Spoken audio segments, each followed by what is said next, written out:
Casting the bait. 5. When facing such a lovely doll of a little boy, Bai Ning's heart could literally melt away from his cuteness, so how could she refuse him? Xiachen, we're already a family, your mother is my daughter, and you're my grandchild. Bai Ning's eye then gently squinted into a narrow slit as a touch of frost beamed out of them. Also, even if you say that, I still don't trust him. If he really cares for my daughter, then why is he not personally coming to pick you all up? Hurrying to speak up to answer that, First Elder didn't want any further misunderstanding. Queen, you have to believe in the king, he's been direly missing you these days while you were missing. We came as soon as he sensed your energy signature, however, he had to leave in the middle due to something diverting his attention. Something happened. Clenching up in her heart, Bai Yan rushes over to grasp onto the elder's shoulder. Did Di Tsang get hurt? With her knowledge and understanding of her husband, she's certain Di Tsang would have came in person if he could. The fact that he left midway must be because of something important and urgent. The king wasn't hurt, and I don't know what exactly happened either. In the end, the elder decides to keep his mouth shut due to the orders he's been given prior. Despite the lack of details, Bai Yan did feel relieved her husband wasn't injured. It's good that he's not hurt, that's good. Bai Ning didn't miss her daughter's expression of course and grew aggravated over how easily she flew to the man's defense. Glaring with her eagle eyes at the old man, if he wants my daughter back then he better come in person to show his sincerity. I won't let my daughter go otherwise. Now scram. Making a difficult face, Queen. Drawing a smile after calming herself as well over the good news, it's okay First Elder, I'm fine where I am. I want to spend some more time with my mother for now. Since the Queen herself has spoken, there's no reason for the elder to stick around. Arching his fist, then I'll go back first and report this to the king. If your highness wish to go back then his majesty will be here in person. Bai Yan nods with a faint smile. Until my mother regains her memory of the past, I won't leave. By the way, pass on a message to Di Tsang for me. If he has something important to do then he can come later, there's no need to hurry. Yes, Queen. When the elder received his orders to leave, he and his demon guards were soon scattered and gone, leaving only an empty street in their wake. Mother. Bai Yan breaks out into a giggling chuckle after finding Bai Ning still steaming on the face. Di Tsang is not that kind of person. Snorting at that defense, he better not be.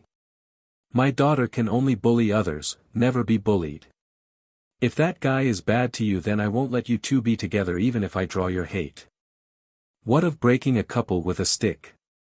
As long as the man shows any sign of wrongdoing, I will take Yenner away from him and keep them apart.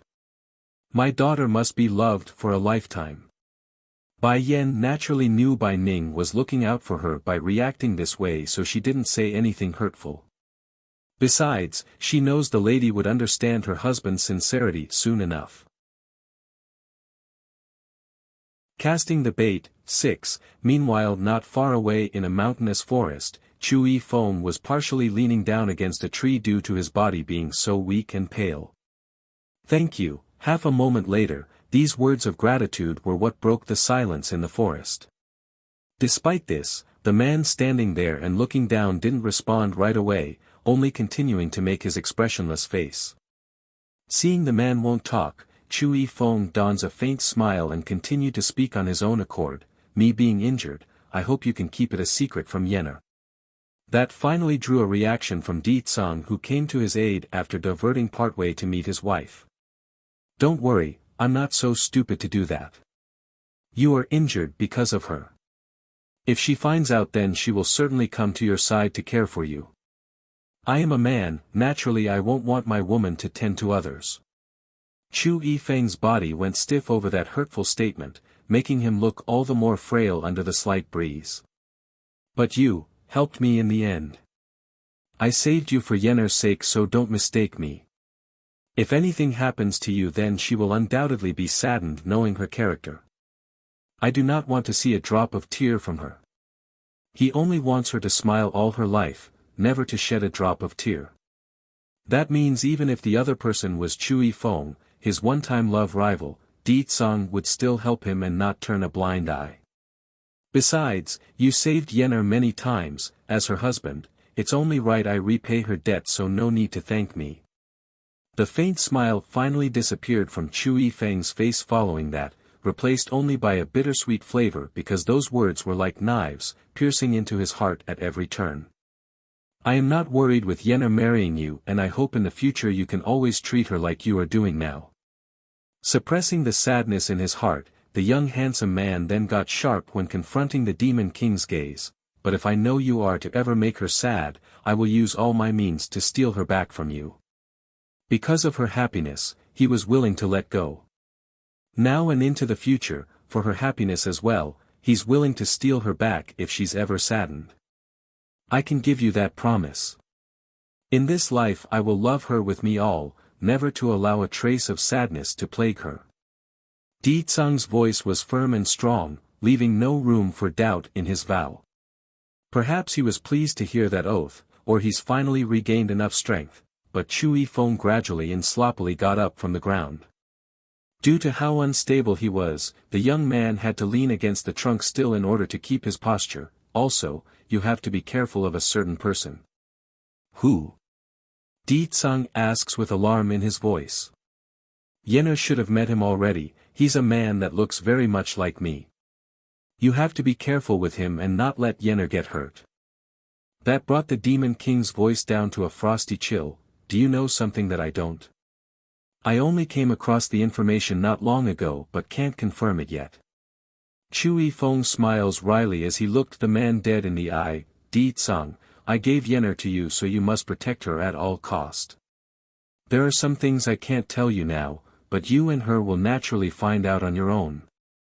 Gradually leaving the tree behind himself, the young lord of the Holy Land didn't give another glance backwards, only slowly trudging forwards into the inner depths of the mountain.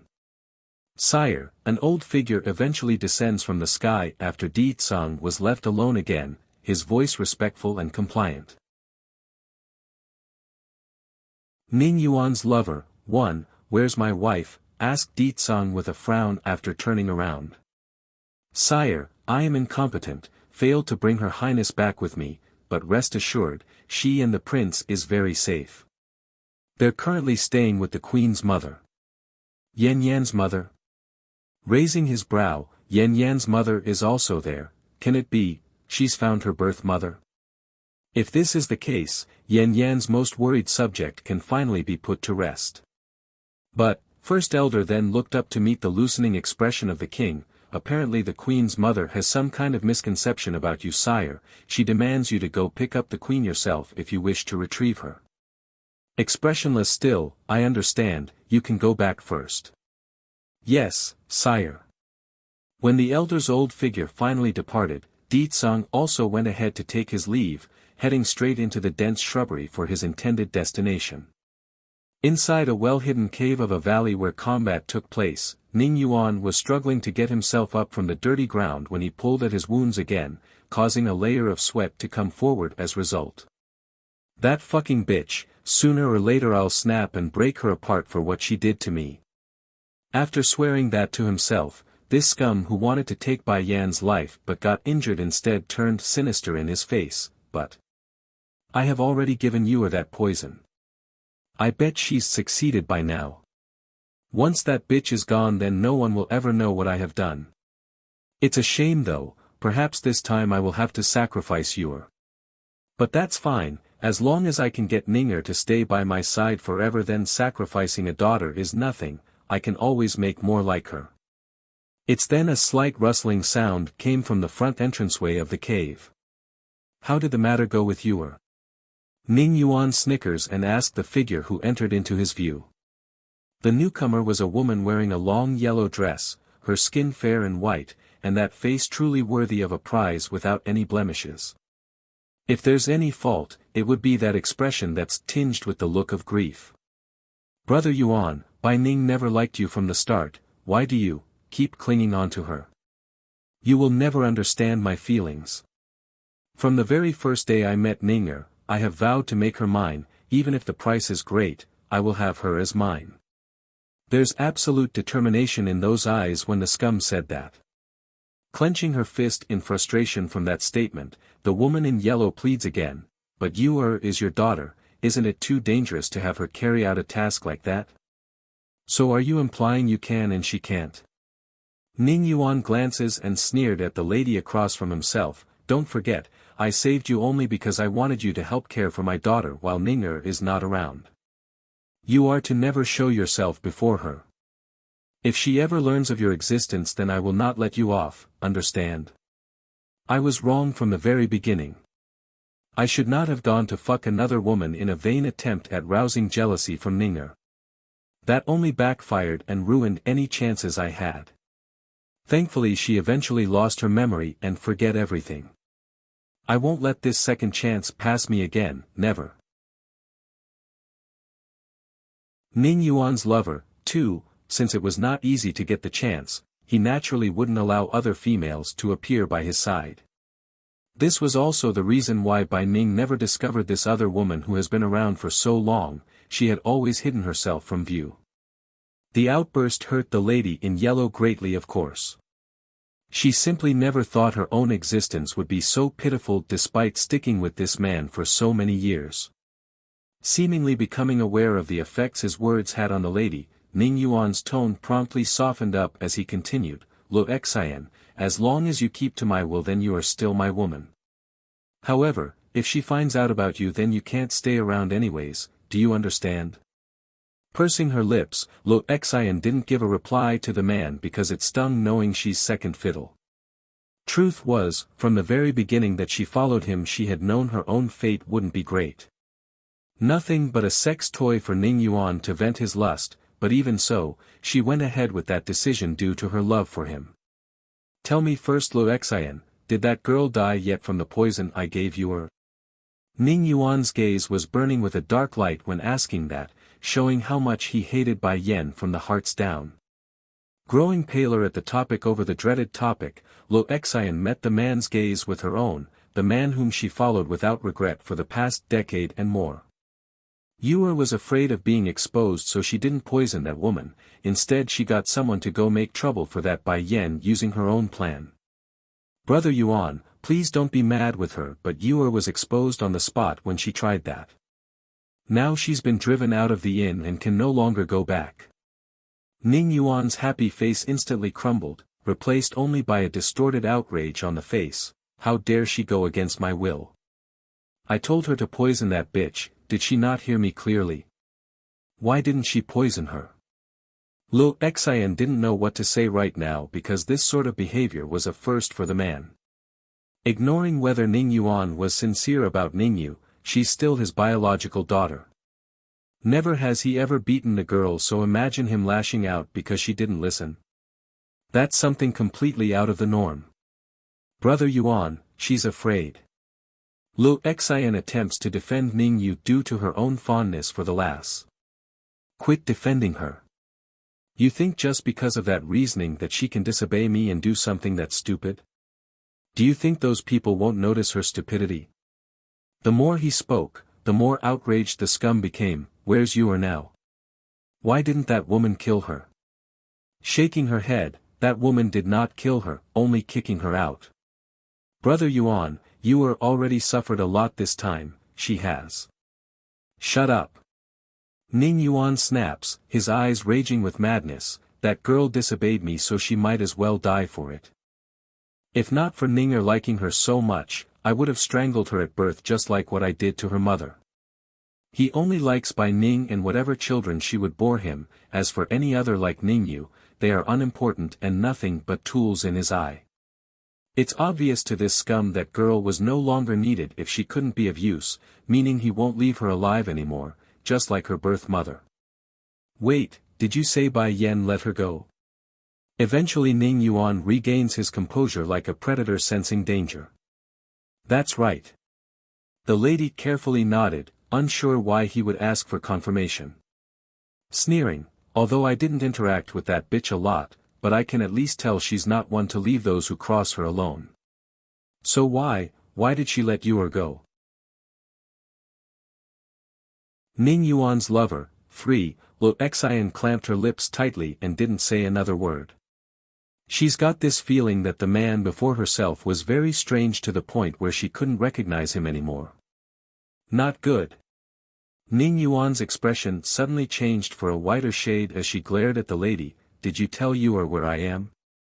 Startled at first, Lo Xian eventually decides to speak knowing she must. I left a mark for her so she could find us. Bang! Throwing a punch without any sign, Ning Yuan was furious as he watched the lady fly out across the air and landing several meters away into the weeds. But that clearly wasn't enough. Before the lady could react and look up, the scum was already in front of her and dragged her off the ground by the collar. Who allowed you to leak my whereabouts to her? Do you think that Bai Yen is some idiot that would let her go? She is only using you to get to me. What you did is the same as sending me onto the death road. She was already in quite the pain due to that punch, but the explanation from the scum completely left Lo Xian dumbfounded. Half a ring later, she slowly mutters out her response. Then what should we do, Brother Yuan? If my speculations are right, you should be here soon. Damn it. Distorted in his face, Ning Yuan wanted to leave right away but couldn't when that excited voice reached over from his rear. Pa! The voice was full of sorrow and anger, but mostly grievance when crying out to the scum. Ning Yuan naturally didn't find the reunion pleasant like a father meeting his daughter would, rather there's an unbridled fury burning in those eyes. In an instant, the man had shot out his feelers to search for signs of the enemy. Fortunately for him, he found none, and that brought on a sense of relief. Pa, I finally found you. Ning Yu apparently didn't notice the oddity in her father's behavior and rushed over in rapid strides. To this petite girl, Ning Yuan was her only and recognized true family, therefore the tenseness in her heart was elevated the moment she saw that powerful back. However, beyond what she expected, the second she got close enough to jump into the man for a hug, Ning Yu had found her face being smacked with a hand instead, leaving her cheeks painfully swollen from the impact. Pa. She blubbers this word out after being stunned by the stinging pain. To be clear, never in her lifetime has Ning Yu been hit by her father. This was the first, also likely the last. You still dare to come back? Ning Yuan lashes out at his daughter, his finger pointing. Why did you not do as I say? Now you want me to clean up your mess. Ning Yu's body quivered at the accusation, her lips stuttering as she spoke. Pa, I told you, I am scared. Scared? What use are you then? Can't even do a little thing like that. I've wasted all those years raising you. Red in the eyes, the scum has lost all reasoning when yelling at his own daughter and left the girl's heart shattered to pieces. Ning Yu's despair. 1. Pa, you can't mean that. I am your daughter, your closest kin. Even if I am no longer useful, I am still your blood. Family. Ha. Ning Yuan loudly snickers a sneer. If not for Ninger liking you so much back then, would I have left you behind? Your use is nothing more than to please her. Aside from that, you are absolutely useless. Now get out of sight, my sight, the further the better. You made such a stupid mistake, so don't go dragging me down with you. If this lass continues to stay, then that Bai Yen will surely find her way to this place. In any case, I can't keep her around. No. Ning Yu clings onto the scum's sleeve like she's grabbing onto her only lifeline. Pa, you can't leave me, you can't. What am I supposed to do without you? Auntie Ning already doesn't want me, I can't be without family. Scram. Bang. Slamming his palm against the girl's chest, Ning Yu went flying as a result of the strike, only stopping after slamming into a nearby boulder. As a result of the pain, Ning Yu could barely keep her face in check and grew ghostly white. Match that with the tears on her face, the once proud girl dons a picture of pathetic pity. You were. Lo Xian quickly ran over to help the girl from the floor, her eyes full of aching pain. Are you all right? Your father is only too angry right now, so don't take his words too seriously. But out of expectation, instead of being thankful for the aid, Ning Yu pushes the hand away like she's touching something dirty. You go away. When did my family's matter need a bed-warming maid like you to get involved? Don't think just because you took care of me when I was a child that you can act like my mother. I didn't. I really do love you. Who allowed you to call me Yuer? I don't need your pity, I told you, my mother can only be by Ning, who do you think you are? In a fit of rage, Ningyu began pounding away at the lady's chest, both scolding and scratching like a mad cat. Don't think just because you slept with my pa that you can be his woman. I won't recognize your identity. My Auntie Ning is not only strong, she also has an extremely powerful demonic beast at her summoning. What do you have? With your strength, you're not even qualified to be a maid. Since the last didn't dare to throw her anger at Ning Yuan over there, the only other option was to vent at Lu Xian, who seemed more vulnerable. Lu Xian didn't say anything against the abuse though, only staring at the scum with eyes of pleading, hoping the man would change his mind about abandoning the girl. What are you still doing there? Hurry up and leave with me. If you pity her then you can stay here instead, I don't need you to service me anymore.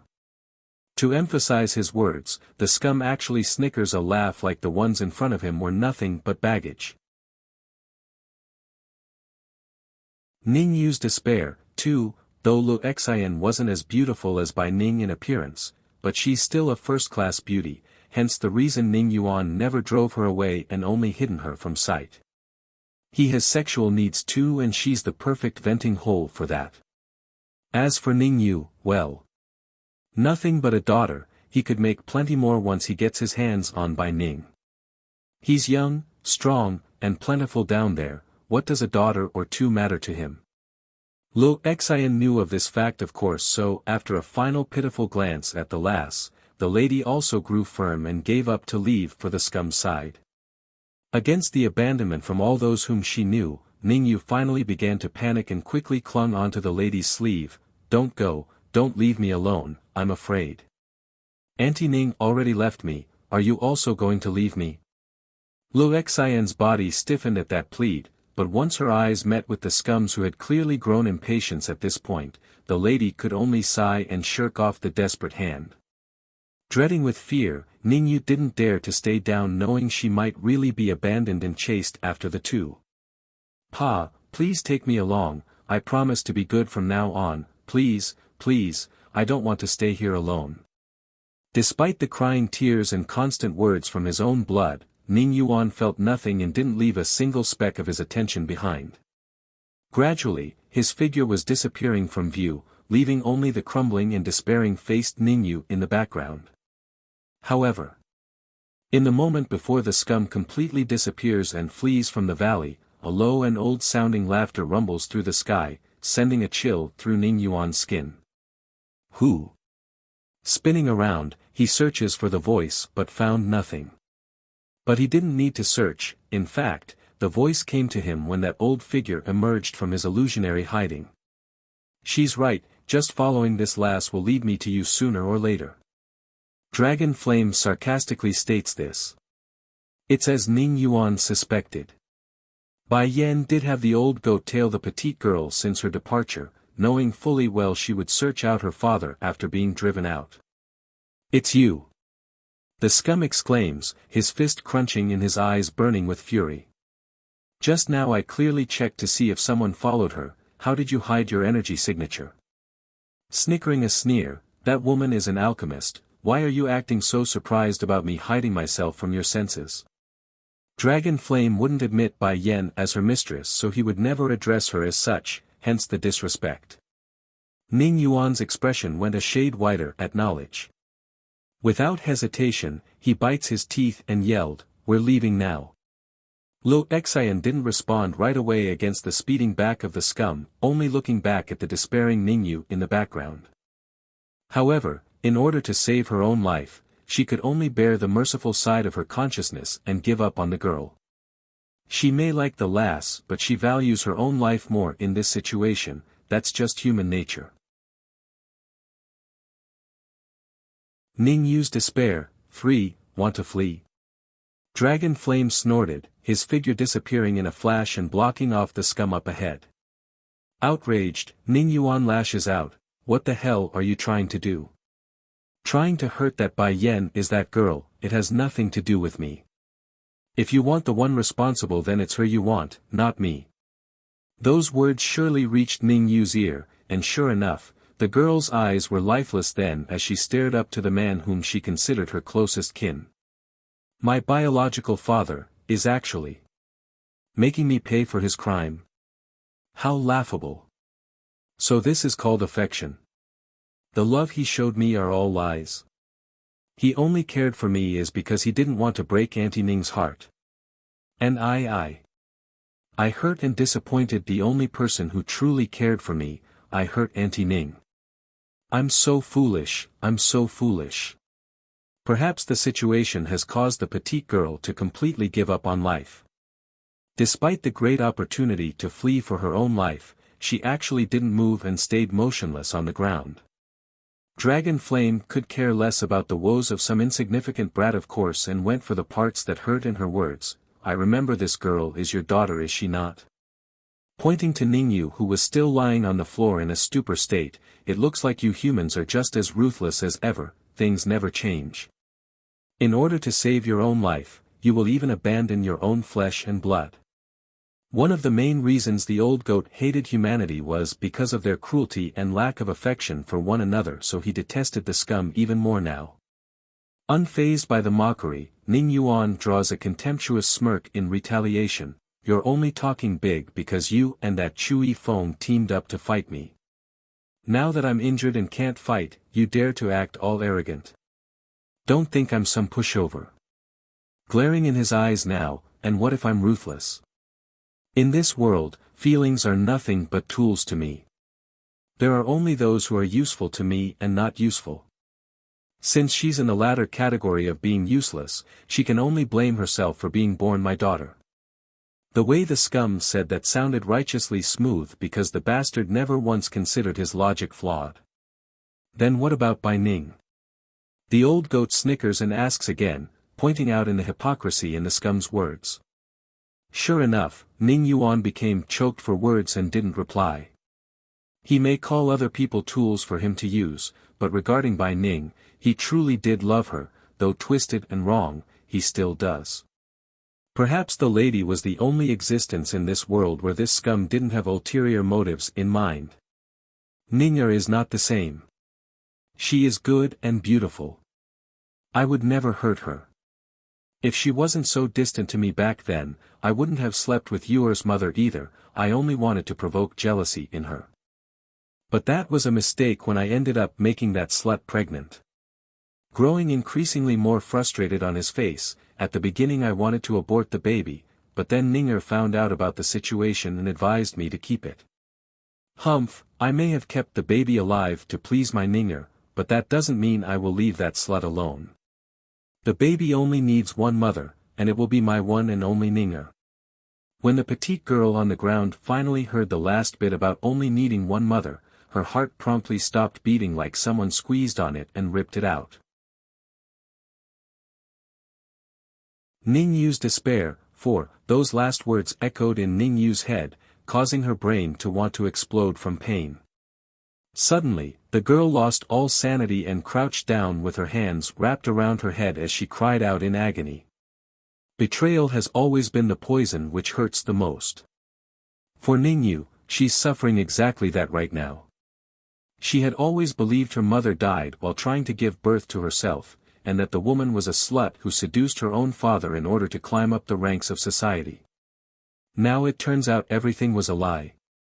All because her old man wanted to please her Auntie Ning. Curling up into a clump, the girl's existence seems to weaken further until it's but a flicker after going through all those thoughts. Ho! Dragon Flame sarcastically ticked his lips into a snarl after glancing down to the ground and saw what's happening. It looks like you humans are more ruthless and crueler than I thought. From what I see, your feelings for that Bai Ning is just as fake as the rest. You're only conniving after her beauty and talent. If she turns ugly and talentless overnight, I bet you won't even bat an eyelash then. Ning Yuan's body froze in that instant because the very idea never even crossed the scum's brain. Talentless and ugly? My Ninger? Impossible, what ludicrous nonsense. Quit spouting crap. The scum grits his teeth in annoyance. My Ninger is so outstanding, whatever you said won't ever come to pass. Also, she will soon be mine you hear. That's right, this guy is spouting nonsense, whatever he says is impossible. How can I not like my Ninger when she's so amazing? Right as he thought up to there, Ning Yuan suddenly realized something was up upon seeing the face the old goat was making. Going white in his expression, are you waiting for that Bai Yen to come? Not confirming or rebutting the idea, Dragon Flame continues to press the issue to divert his attention. Let me guess, that Bai Ning's memory loss is also your doing, am right? Ha ha ha. Sure enough, Ning Yuan breaks out into a maniacal laugh upon being provoked by the subject. So what if I'm the one who did it? I wanted her to stay by my side, but she kept insisting on leaving to be with her husband and daughter despite everything that I did.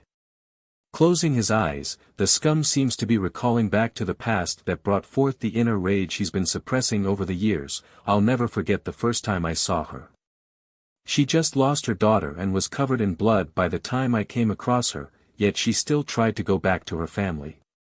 I only sealed her memories for her sake, it's all for her. That's right, I did everything for her because I love her too much. Perhaps the scum had said too much there, but by now Ningyu had stopped holding her own head on the ground and gradually crawled up to meet that man whom she considered her own father. She's still showing the same stupor of earlier, but her inner workings of the brain had stopped and left her in a blank state. Ningyu's despair. 5. Auntie Ning's amnesia, isn't it because of her being abandoned by her daughter and husband? Pa, please tell me that's not true. Ningyu's voice shook with fear, afraid of what the answer would be. Cold and disheartening in his face, Ning Yuan openly snorted like a contemptuous wolf. What are you staring at? Yes, what he said is true, so what? Whatever I do is out of love for her, I have no fault. Boom! Like a sunny day being blown away, Ningyu's last ounce of faith has finally collapsed, just like a believer being told their religion was false. Tightly clamping her face in dread, tears trickled downwards like pearls. How did this happen? Aunt Ning wasn't abandoned by her husband and daughter, but forcibly kidnapped by Pa and made to forget her past. What have I done? How could I have ever thought about pairing Auntie Ning with a scum like him? Pa, how can you? How can you treat Auntie Ning like this? Ningyu forces this out, her lips trembling with emotions. She has always thought that it was herself keeping Bai Ning company over the years, that's why she felt so entitled to being the lady's daughter and inheriting that powerful demonic beast. But it turns out that's not true at all, rather it's the polar opposite. In fact, if not for the lady's kindness, she herself wouldn't even be able to enjoy the years of life so far, she would have died under the cruel hands of this scum. At the end of the day, it's not her Auntie Ning who owes her, it's she owing that woman for the kindness and life. I've said what I need to say, and you. Ning Yuan suddenly turns his scowl into a mocking sneer, can forget about leaving. Squinting his eyes into a narrow slit, the old goat revealed a flash of frost in his eyes. What do you mean by that? Huh, you're asking what I mean. While you're stalling for time, I was also waiting for someone else, otherwise why else would I stay to say all this to you? Let me tell you the truth, I've already promised those keepers from the Celestial Palace that if I hand over that demonic beast under Ninger's control then they will help me marry her. Clearly at this point the scum would do anything to get his hands on the lady, even if it means offering her up to the enemy. You're crazy. Ningyu's expression greatly changed. Pa, you will kill Auntie Ning by doing that. Those people hate her to the core, there's no way they would let her go. Even if Bai Ning would no longer stay with her, the petite girl still holds the woman as her own family. After all, she did fill the girl's hole of lacking maternal love over the years.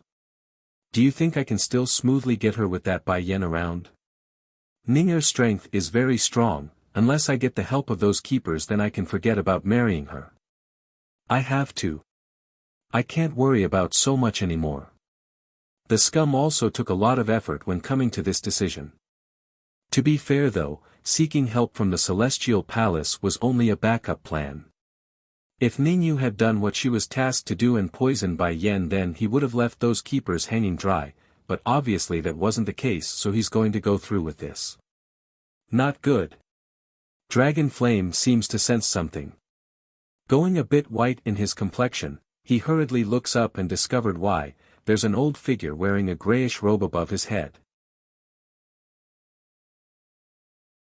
Ningyu's Despair, 6, Where's Bai Ning? The one speaking was an elderly old man with a very arrogant voice, but those words carried power like drumming thunder in a stormy night, leaving those with weaker bodies suffering from the shockwave. Keeper Ling, Bai Ning will soon be here, please wait. Pa! Ningyu cries out in a panic, you're really going to kill Auntie at this rate? You shut up. The scum snaps, I do not need you pointing your fingers around to dictate how I do things. You are unworthy. Being called unworthy despite being the man's own blood was damning for Ningyu.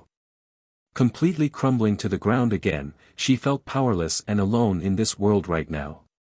She had no family left at this point, not a father, not a mother, and not a single dear friend she could turn to. Is this girl your daughter? Keeper Ling asks after casting a glance down below. Ning Yuan nodded, yes, is there something you need by asking? Nothing, I only want to know her relationship with Bai Ning. If. Squinting his gaze then, a flash of coldness flickered in the keeper's eye. This time it did not need the scum to reply because Luxian had recovered from the initial shockwave. Hurrying to speak, respected keeper, please don't misunderstand, Yuer and that Bai Ning is not close. Just earlier that woman had expelled Yuer from her side, so they no longer have any relationship. For Ningyu, she hated the fact that her relationship had crashed hard with her Auntie Ning. To be pointed out like that only infuriated the girl and didn't win any positive points. What are you talking about? Auntie Ning will always be my mother in my heart. Even if she drove me away, I will find a chance to return to her side and never leave her. Yuer. Sweating buckets on the forehead, Luxian kept giving the girl eye signals to make her stop. Sadly, despite the goodwill, Ningyu continued to ignore it and kept going like she's lost it. Why do you care so much about me when you're nothing but a maid? Now that my father doesn't want me, you have no reason to please me anymore, nor will I take your affection. Going white in the face, Luxian could already feel the temperature dropping around Keeper Ling's existence.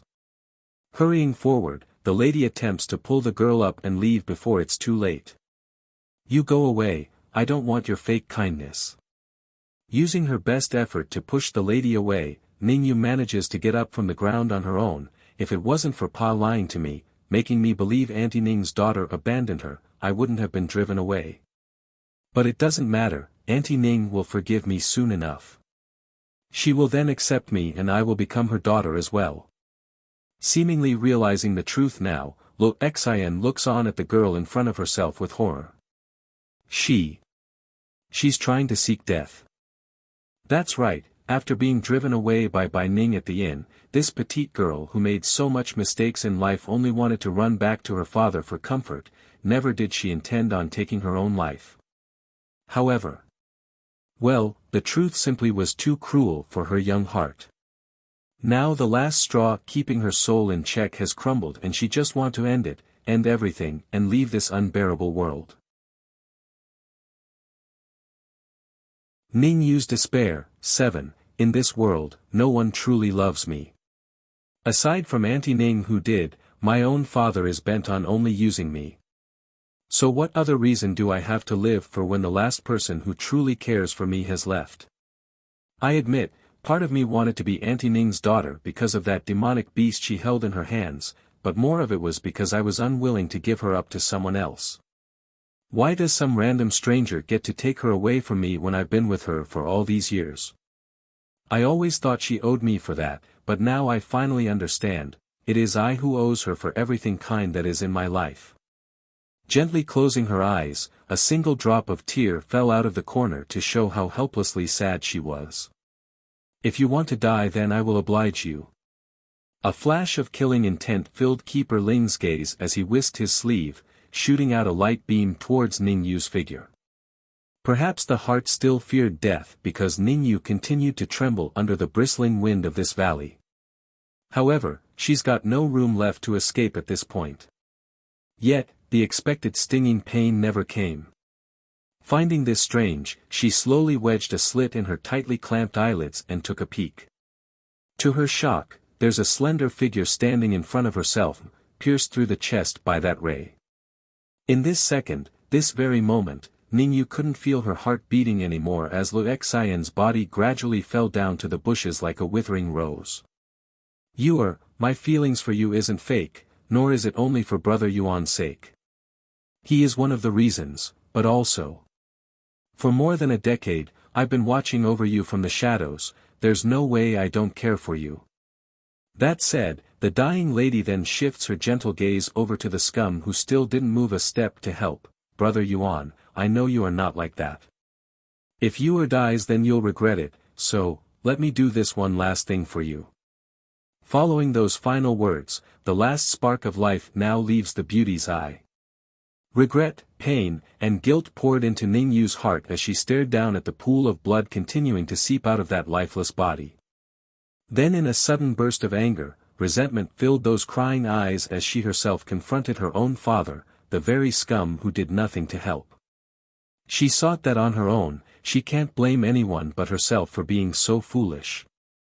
Ning Yuan only showed a glimpse of surprise at the enraged look from his own daughter before returning back to his old self.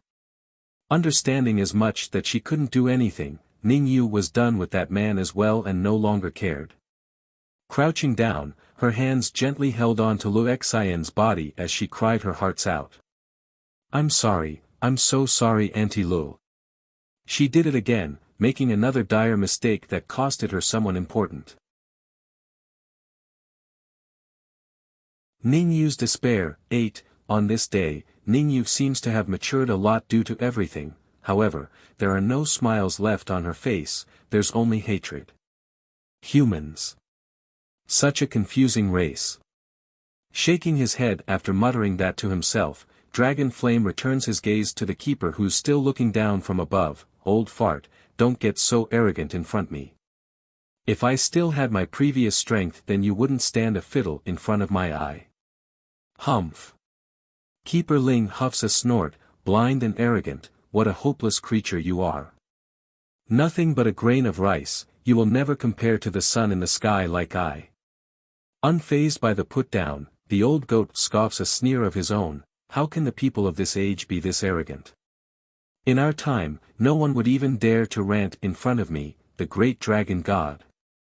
Likely annoyed now, Keeper Ling narrows his eyes in and released his aura out like a field, covering the entire field in a visible force. It's crushing for the old goat in his weakened state. However, as someone so proud and old as he, Dragon Flame would never allow his dignity to be tarnished like this and refused to bow down despite those legs shaking non-stop from the pressure. Against this struggling picture, Keeper Ling's smirk only grew wider and goaded him to increase that pressure. Argh! Issuing out a roar in retaliation, Dragon Flame knew he had to do something and met the force field head-on with his own. Not far away, Bai Yan and Bai Ning were coming to the scene at great speed when their ears were suddenly hit with that rumbling roar. Not good. What's going on? Asked Bai Ning, who had stopped flying and showing a frown on her face. Serious as well, Bai Yan quickly explains, it is Dragon Flame, he's likely in danger. Have Qing Sing, you go back to the inn and protect my kids. Me and my mother is enough. Dragon Flame is in danger. The snake mutters to herself in surprise. That guy is so powerful, who can cause trouble for him? As curious as the snake was about the supposed enemy, she couldn't exactly refuse the order and retreated in the opposite way. Yenner, we should hurry then before it's too late. That said, Bai Ning didn't stick around and flew forward, reappearing with her afterimage several meters away already and continuing to go further with Bai Yen close on her tail. Back over in the secluded valley, the old goat's legs had already begun to bend in an unnatural way due to the pressure coming down on his head. It's excruciatingly painful, almost unbearable even, but the ancient monster never once wavered in his determination to not kneel. I, Dragon Flame, will never kneel before a human, you can't humiliate me. Gritting his teeth, the old goat became even more ferocious in the eye as fire burned in them. If it was in the past, a puny human like you would never dare to cross me, the great dragon god.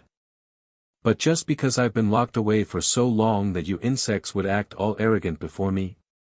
Just you wait, I will make you pay for everything today once I regain my full strength. Suddenly, before the old goat could react due to his attention being occupied, a figure wearing a pearly white dress had come before him. Next thing he knew, the force had been dispersed following a wave from the lady. Despite being free, the strain on his legs remains, causing Dragon Flame to sit paralyzed on the ground as he gasped for air. Ningyu's despair. 9. Likely finding his own behavior shameful, Dragon Flame hurried to gather his composure after a few more breaths and got up again, all the while never once removing his stare up at the keeper. Auntie Ning. The appearance of Bai Ning brought hope to Ningyu's heart. Hurrying up from the ground as well, she wanted to run over and embrace that motherly figure in her heart. However, the appearance of Bai Yen that came right afterward sent her shuddering through the body. Those eyes were all sour and jealous over the fact. It's true this petite girl has come to terms with the truth that Bai Yen may not have deliberately abandoned Bai Ning in the past, but it doesn't change her feelings toward the other side because that meant she won't. Keeper Ling originally had an unimpressed face despite being interrupted, but his annoyance soon changed to horror and shock at Bai Yan's face. In fact, he actually lost his breath over this encounter. It's you. How is this possible? How is this woman still alive? I clearly destroyed her soul back then, how can she be here now? And what's with her calling Bai Ning her mother? Surprised as well at being called out, Bai Yen pricks her brow at the foe. You know me? Humph. Expressionless on his face, Keeper Ling waves dismissively, you are a scourge to the celestial realm. Even if you turn to ash, I will still recognize you. But why are you still alive? I clearly destroyed your soul back then. I should have known it's her, otherwise why else would the Celestial Lord warn us not to interfere? This is all because of this woman. She already did enough damage back then, now she wants to do it again. You're from the Celestial Palace. That's right, I am Keeper Ling of the Celestial Palace. The elder boldly states his title. Oh, then you're the ones who want to slaughter the demons and kill White Tiger and the rest? Bai Yen asks again with her usual calm demeanor but with a tinge of killing intent showing. Slightly taken aback by that question, Keeper Ling actually scowled, it seems you still remember the past.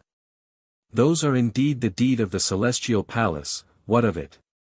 For the peace of this world, you and the demons must die. You and the demons must die. This sentence completely violated Bai Yan's bottom line, causing her to usher forward the strongest force of aggression.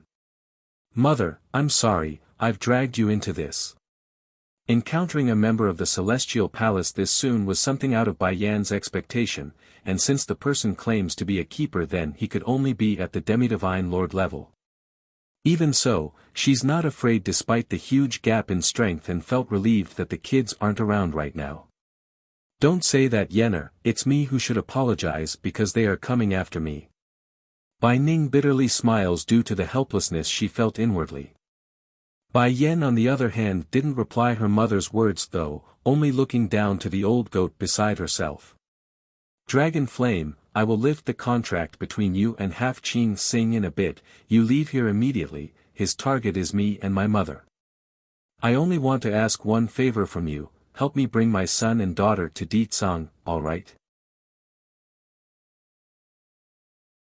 Ningyu's death. 1. This woman is going to release me from the contract. Dragon Flame couldn't believe what he was hearing and went stiff in his body, and at a time like this? Shouldn't she be using us as a shield instead to fend off danger? Why is she allowing me to escape? For a while, a look of disapproving and confused light filled the old goat's eye. In his view, the impression he had of humanity was that of greed, cunning and selfishness. Finding someone that contradicts his belief was just, it's making his brain unable to process the reality. Dragon Flame, I don't know if it was really me who locked you down there, but if it were me then I'm sorry and is returning your freedom to you. For a long time, the old goat didn't remove his gaze from the lady's face, only staring at her like a baffled child. That was until the power binding his soul to Bai Yen completely disappeared. That's when he realized she didn't lie and spelled the truth. Go. Yelling now, go as far as you can, don't come back. Tell Xiachen and Dragony not to avenge me until they get enough strength to do so. Suddenly, an intense force explodes out of Bai Yan's body that pushed the old goat several meters away to give him space to flee. Back over in the inn, Bai Xiachen was very dissatisfied right now as she stared in a bored fashion at half Qing Sing who's sitting across from himself on the table. Where did my mother go? Why won't you tell me? I'm patient as she was, the snake answers honestly nevertheless, she said you are to not involve yourself in this matter so just wait here. Bai Xiachen's expression sank at that. Jumping up from his chair, he began to stroll towards the snake to do something. But before the boy could do anything though, half Qing Sing's face suddenly changed into that of shock and disbelief, causing the kid to also frown at the strange behavior. What's wrong with you? I don't know, your mother suddenly lifted the soul-binding contract between me and her. She lifted the contract. A dramatic change of color took place across the little steambun's face. Mother must be in danger. I must go find her. No. Seeing the boys about to run out the door, half Qing Sing hurriedly caught up and blocked the path by holding his shoulder. No, you can't go to her, I promise to keep you safe.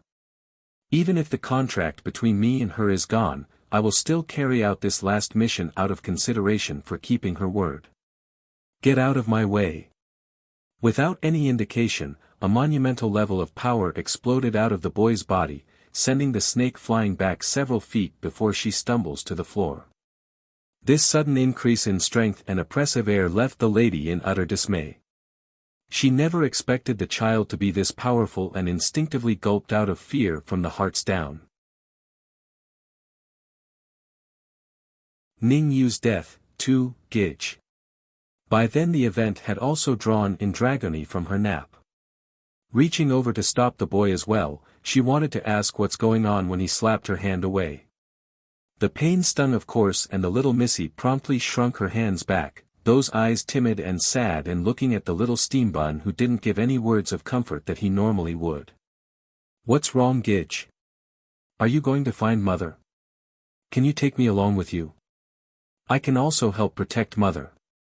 Dragony's pathetic voice did make the kid halt for a second, but that's only for a second before that little body of his disappeared in a gush of wind. For a while, the little missy actually didn't know what to do and just dumbly stood there after being dismissed like that.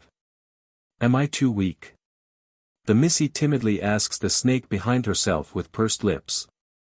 Oomph. Coughing to clear the blood from her throat, half Qing Sing didn't hold back and smirked a grin to play her nasty side. Yep, you're too weak. Hands winding into a tight ball, Dragony's gaze were stern and hard when staring in the direction which the boy ran off to. I'm going to get stronger, one day I will be very strong. Even if I have to pay a huge price, I won't fail. Due to her own attention still being preoccupied by the sudden disconnect of the soul-binding contract, half Qing Sing actually didn't realize the little missy had also left moments later, leaving only this snake demoness in the room by herself grinning like an idiot. Meanwhile back over in the demon realm, a certain white tiger and blue dragon were playfully flying through the forested terrain at great speed when the former felt a strange and uncomfortable pang of panic circulating within his heart. Sing Yi, do you feel it? Little Rice asks with nervous eyes. The blue dragon stopped at the call, transforming into a beautiful lady the next. Yes, mistress. She cut the connection with us. I can't feel the contract between us anymore. After saying that, the dragoness clenched her trembling fists until it was making a crunching sound. That's how frustrated she was right now. Do you think something happened to her? It must be, otherwise why else would the contract be terminated between us? Mistress must not want to drag us down with her. We can't stick around here like this. I'm going to go find her. Wiping the drop of tear from his feline face, Little Rice mutters, Mistress, you must wait for me, I will be there right away. Unlike the dragoness who only recently returned to Bai Yan's side, Little Rice was personally raised by the lady since birth, so his emotional attachment was much higher than the rest, bordering on the line of a child to a parent. Imagine said parent being in great danger, there's no way the kid would sit idly by and wait. After the brief exchange, both demons didn't hesitate and rushed ahead for the last known direction in which they could tell Bai Yan was in. Though they have no clue where the exact spot was, they are confident in their own abilities to figure that out once they arrive at the celestial realm. Ning Yu's death. 3. I have lifted the contract with everyone else aside from Ditsang's mother. I got nothing to fear anymore, so do not worry about me. Unlike the familiar contracts between herself and the rest, Ditsang's connection was for life, so she couldn't do it on her own. Nevertheless, she's very confident the consequences of it breaking if anything happens today wouldn't kill her husband still, so it's fine. Gently furrowing her brow, Bai Ning attempts to sway the girl to leave after seeing that serious face. Yenner, I can delay this guy for a while, you should leave here first. Mother, revealing a bitter smile, you may not remember the past, but there are some words I must say now in case I don't have that chance anymore. You don't remember me, you don't remember grandfather, but do you remember Yunfeng? Back then the two of you loved each other with your all, and because of that he was locked up for 20 years and lost his mind for 20 years. You are his entire hope, I can't and I won't let that turn into disappointment. Yunfeng. Bai Ning's face carried a look of pain over the reminder. She remembers Bai Xiachen bringing that name up at one point, though familiar to her ears, she still couldn't remember who that person was. Can it be, I really do have some sort of relationship with that Yunfeng? Tightly clutching her own head, Bai Ning felt like her brain's about to explode due to the stinging pain. Damn it, I can't remember anything, including that Yunfeng. Are you two done talking yet? Keeper Ling cuts in with a faint smile of disinterest. If you've said enough, then get ready to meet your end. I'm sure hell will welcome a pair of filthy swines like you two. Due to how cold and bitter his voice was, it immediately drew a reaction from the scum that's standing to one side. Keeper Ling, didn't you say you will help me get Ninger? What did you mean by those words? Ning Yuan carefully asks. What do I mean? The old elder sneered at the foolish idiot. This woman dared to attack the celestial palace while I and the other keepers were in isolated training and killed numerous people under us. Do you expect me to leave her be after all the lives she took? Do you expect me to leave her be after all the lives she took? The statement resonating like a clap of thunder in the scum's head, causing him to stumble backwards in horror as he turned to face the woman he claims to love. So this was the Celestial Palace's goal from the start, to take Ninger's life? How could I have been so foolish? I clearly knew these people hated her to the core, yet I still brought him here. If Ninger dies today, then it's me who brought this on her. No. You can't treat Ninger like this. You promised me, you only want to tame that demonic beast under her control. How can you go back on your words? If you act like this, then aren't you afraid of the Celestial Palace losing credibility? With every word he spoke came a redder shade of madness in the scum's eye, causing him to tremble with anger in turn as well. Mocking in his grin, Keeper Ling obviously knew the guy would say that when he reveals his true intent. What of it? So what if we go back on our promise to you? Aside from an idiot like you, who else knows about the promise? If no one knows, then how can it tarnish the Celestial Palace's reputation? Ning Yu's death. 4. Ning Yuan's figure openly shook after the burst of outcry. Instead of looking handsome, he's visibly despairing on the face as blood drained from him. I already told you before, your actions will kill Auntie Ning. Gritting fire between her teeth, the petite girl lashes out at the scum after having her prediction come true. Despite the screaming words from his own daughter, Ning Yuan just blankly stared into the air and kept at it until the corner of his eye caught sight of the beloved woman he wanted so dearly. Perhaps this scum of humanity did feel regret for his actions right now and began to realize his own folly, but it didn't matter anymore, those involved could care less about his emotions. Mother, there's something else I want to tell you.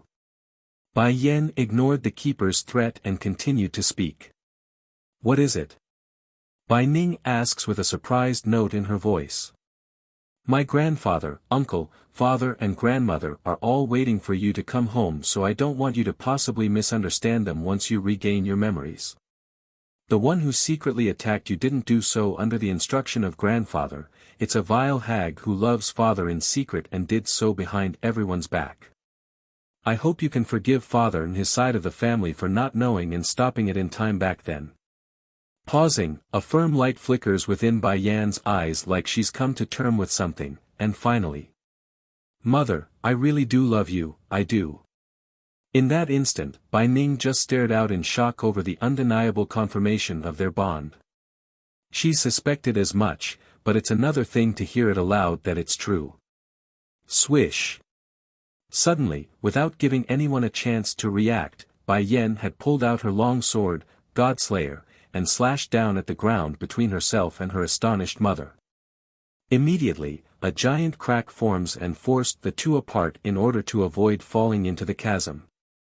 Dragon Flame, take her away. That's the first thing the old goat heard when he realized what Bai Yan had done. Hurrying to grab hold of Bai Ning's arm, this ancient dragon did exactly as ordered and forcibly dragged the woman off. I'm not leaving, my daughter is still there, that's my daughter. Bai Ning's face appeared urgent and frantic, but despite the woman's struggle to break free, her body refused to act like the mind wanted. It's as if the ancient dragon had some strange power and pinned her to his hands. You let go of me this instant. If you don't let go, then don't blame me for retaliating. Seeing how they're getting further and further away from the valley, Bai Ning's heart became increasingly more dire and stressed. Without thinking, she seriously attacked the old goat with a palm strike wrapped with an incredible amount of her own power. Bang! Spitting out a mouthful of blood from the impact to his chest, Dragon Flame didn't get angry despite his goodwill and actually spoke kindly for once. You are indeed stronger than that, Ning Yuan. Injuring my body is no easy feat, but unless you are at the Divine Lord level you can forget about breaking free of my restraints today. I promised her to take you away, so I will do just that. Of course, the lady herself wasn't some pushover either, and the old goat's overestimation of his own strength was a mistake. Before another word could be exchanged, Bai Ning's body abruptly exploded with power, causing a torrent of wind to blow outward and blinding the ancient dragon's eye.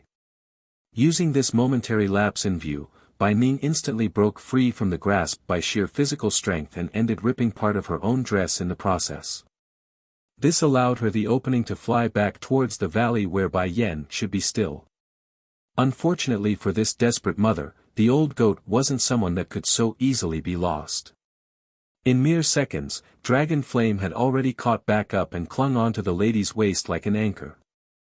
Despite the numerous hits Bai Ning threw in frustration of this baggage, the darn dragon just won't let go. This is what I promised her, I won't let go. Dragon Flame gnashes his teeth and endures despite bruises cover his old face now. Ning Yu's death. 5. Scram, you get away from me. Tearing her hearts out, Bai Ning's voice carried a haunted tone like a banshee's scream. That is my daughter, my one and only daughter in this world. I remember everything now. I remember it all. She is the one I've wronged the most. I couldn't protect her when I should, and I gave her up for adoption when I shouldn't have. How can you expect me to stay back and watch? On the opposite side of the valley, Ning Yuan's head widened in shock, constricting inwards due to the fact. How?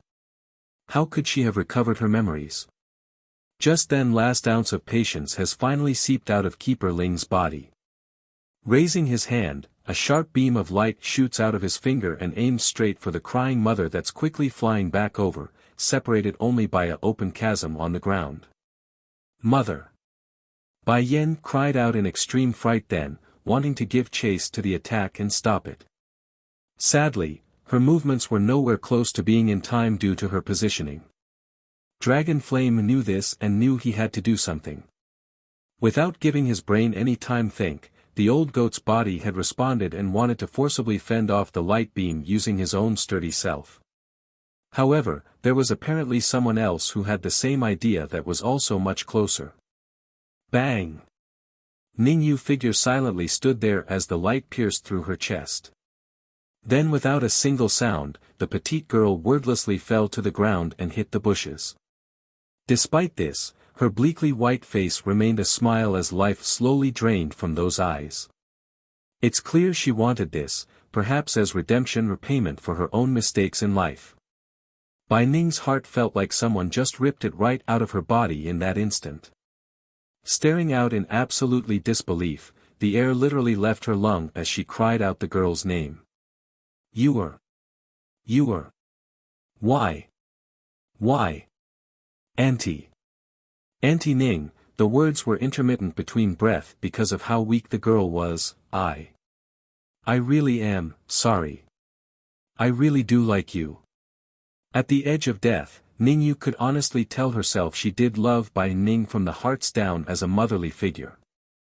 She still wishes to be the woman's daughter despite everything, this includes ignoring that demonic beast under her control. However, life doesn't give a person a second chance. Bai Yen had stopped running over as well by this point, her eyes showing struggling indecision at the dying Ningyu who just saved her own mother.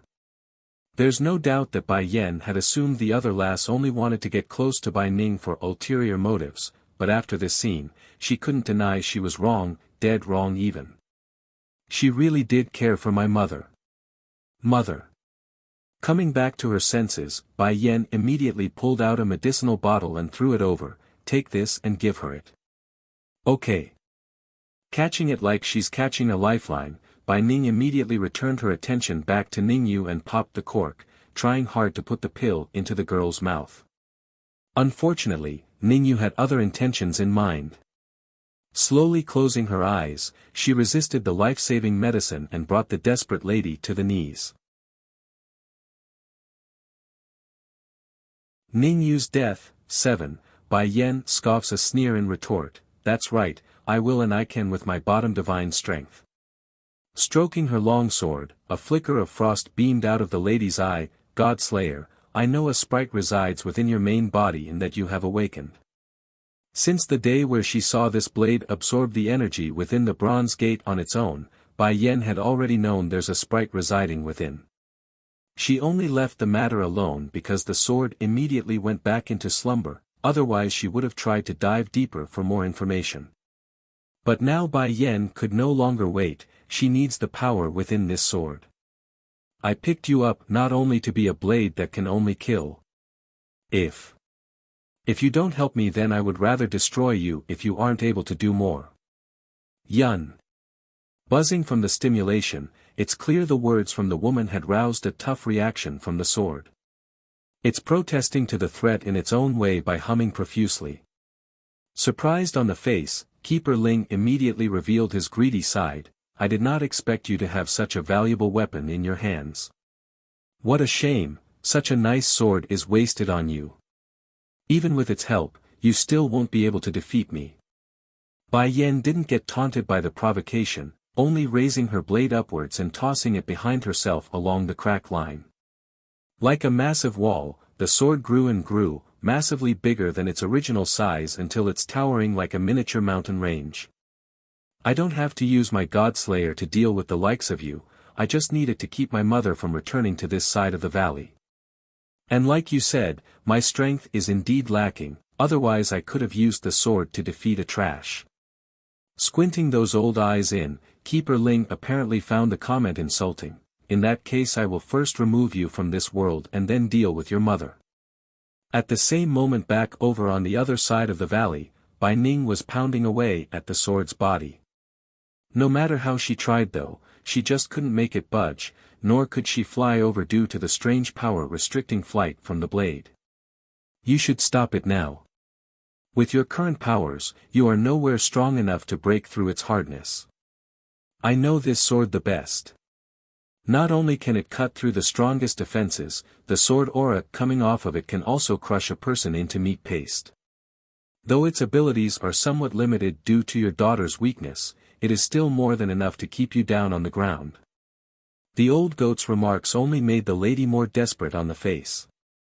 Throwing another punch to verify the claim, it's exactly as he said where the flesh and metal clanked together but with no visible damage. You know I can't do nothing, so let me go. I owe her so much in this life. Now that she's in imminent danger, as a mother, I can't just watch and selfishly protect myself. Ning Yu's death. 8, please, I beg of you, let me get over there. By the end of it, Bai Ning's voice had devolved into a pleading mess as she gradually crumbled to the ground. She's desperately pushing against the blade with her hands to no avail. Exactly then, from out of the blue, a powerful gush of wind rolls over from the back, catching the lady's attention. Grandmother, is my mother here? Bai Shechen's face was cold and hard, causing those who peer into his red eye to flinch from inherent fear. Slowly nodding, yes, she is. Needing no more confirmation aside from that, Bai Shechen's attention shifts towards the only obstacle in his way.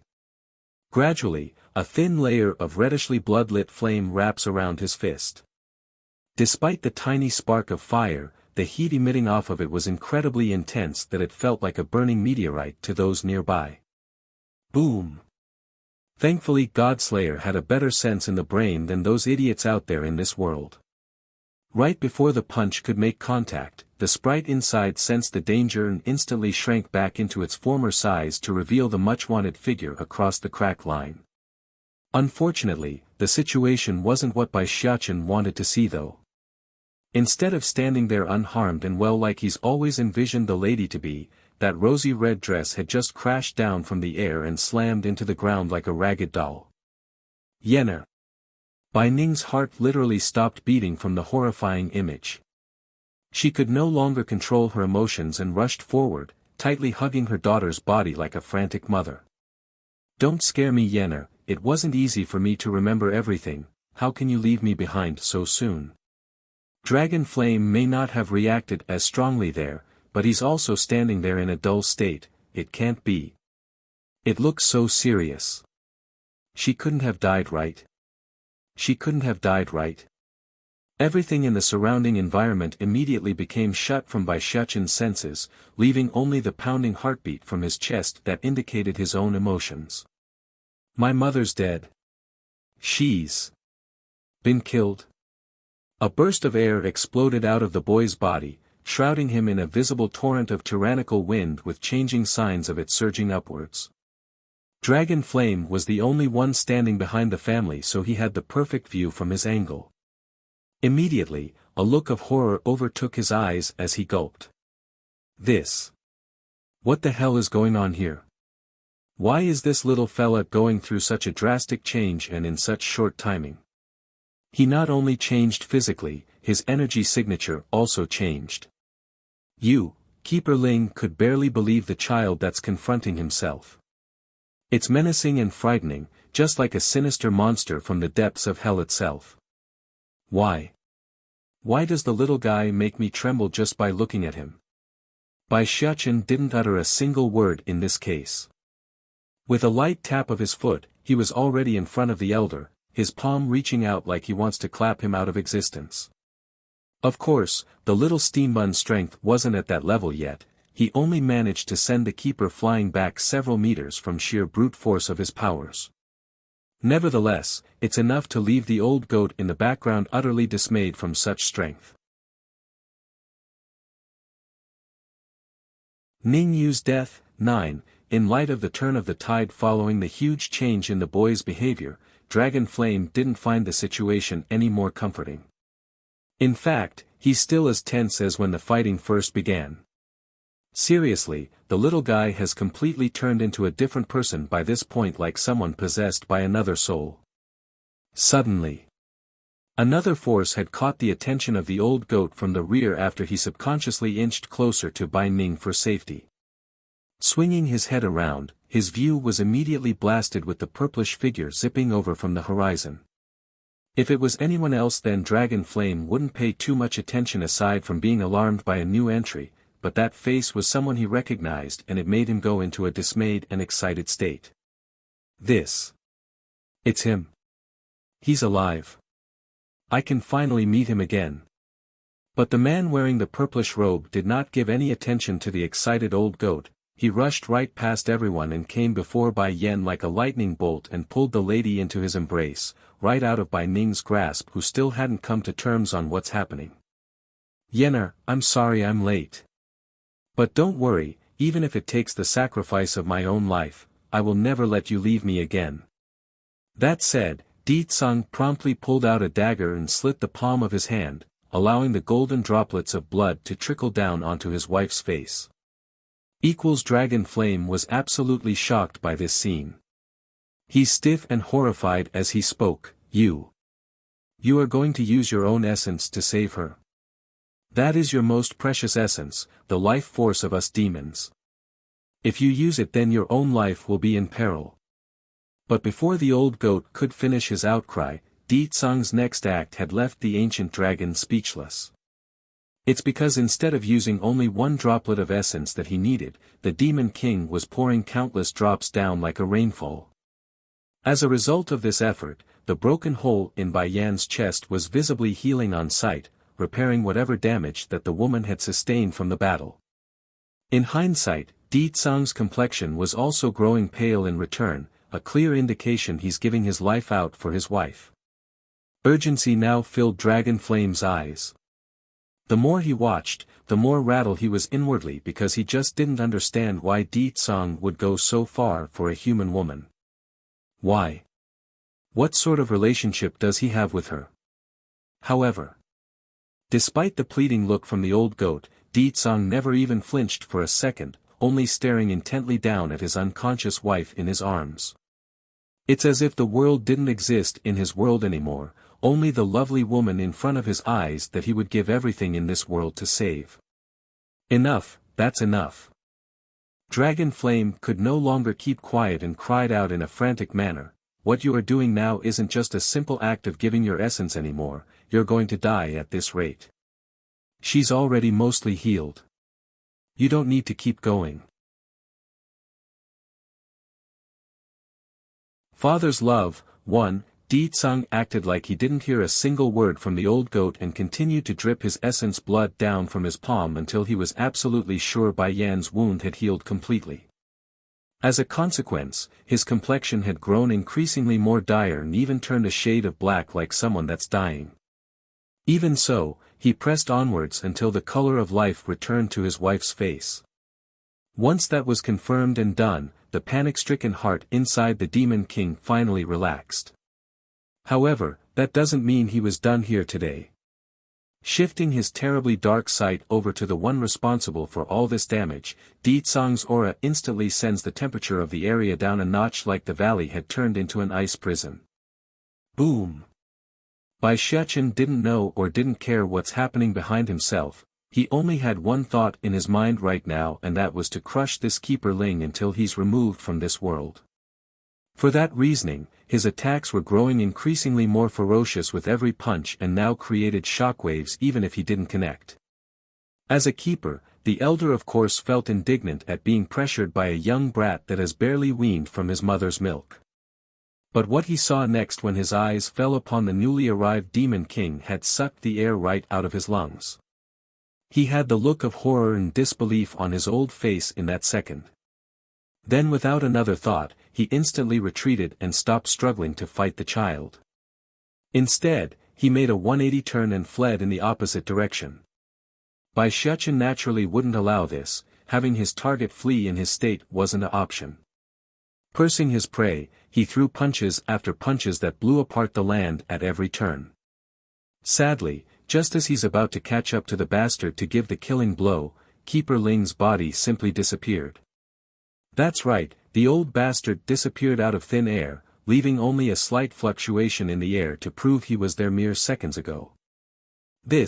Bai Ning hurried to crawl up from the ground and stared upwards at the boy who continued to attack the terrain mindlessly until the landscape started to show signs of becoming a barren wasteland. Xiachen. In her anxious state after finding the boy not looking right, the grandmother took to the air in an attempt to calm her grandchild. Unfortunately, the little steambun's fist did not stop despite the pleading cry and even began to attack the woman with bloodthirsty light in each punch. Bai Ning truly didn't expect to become a target by her very own grandchild. Because of that reasoning, she did not even have time to react. Thankfully someone did and had grabbed hold of that tiny fist in the nick of time, otherwise who knows what would happen to the lady's life. Bai Xiachen.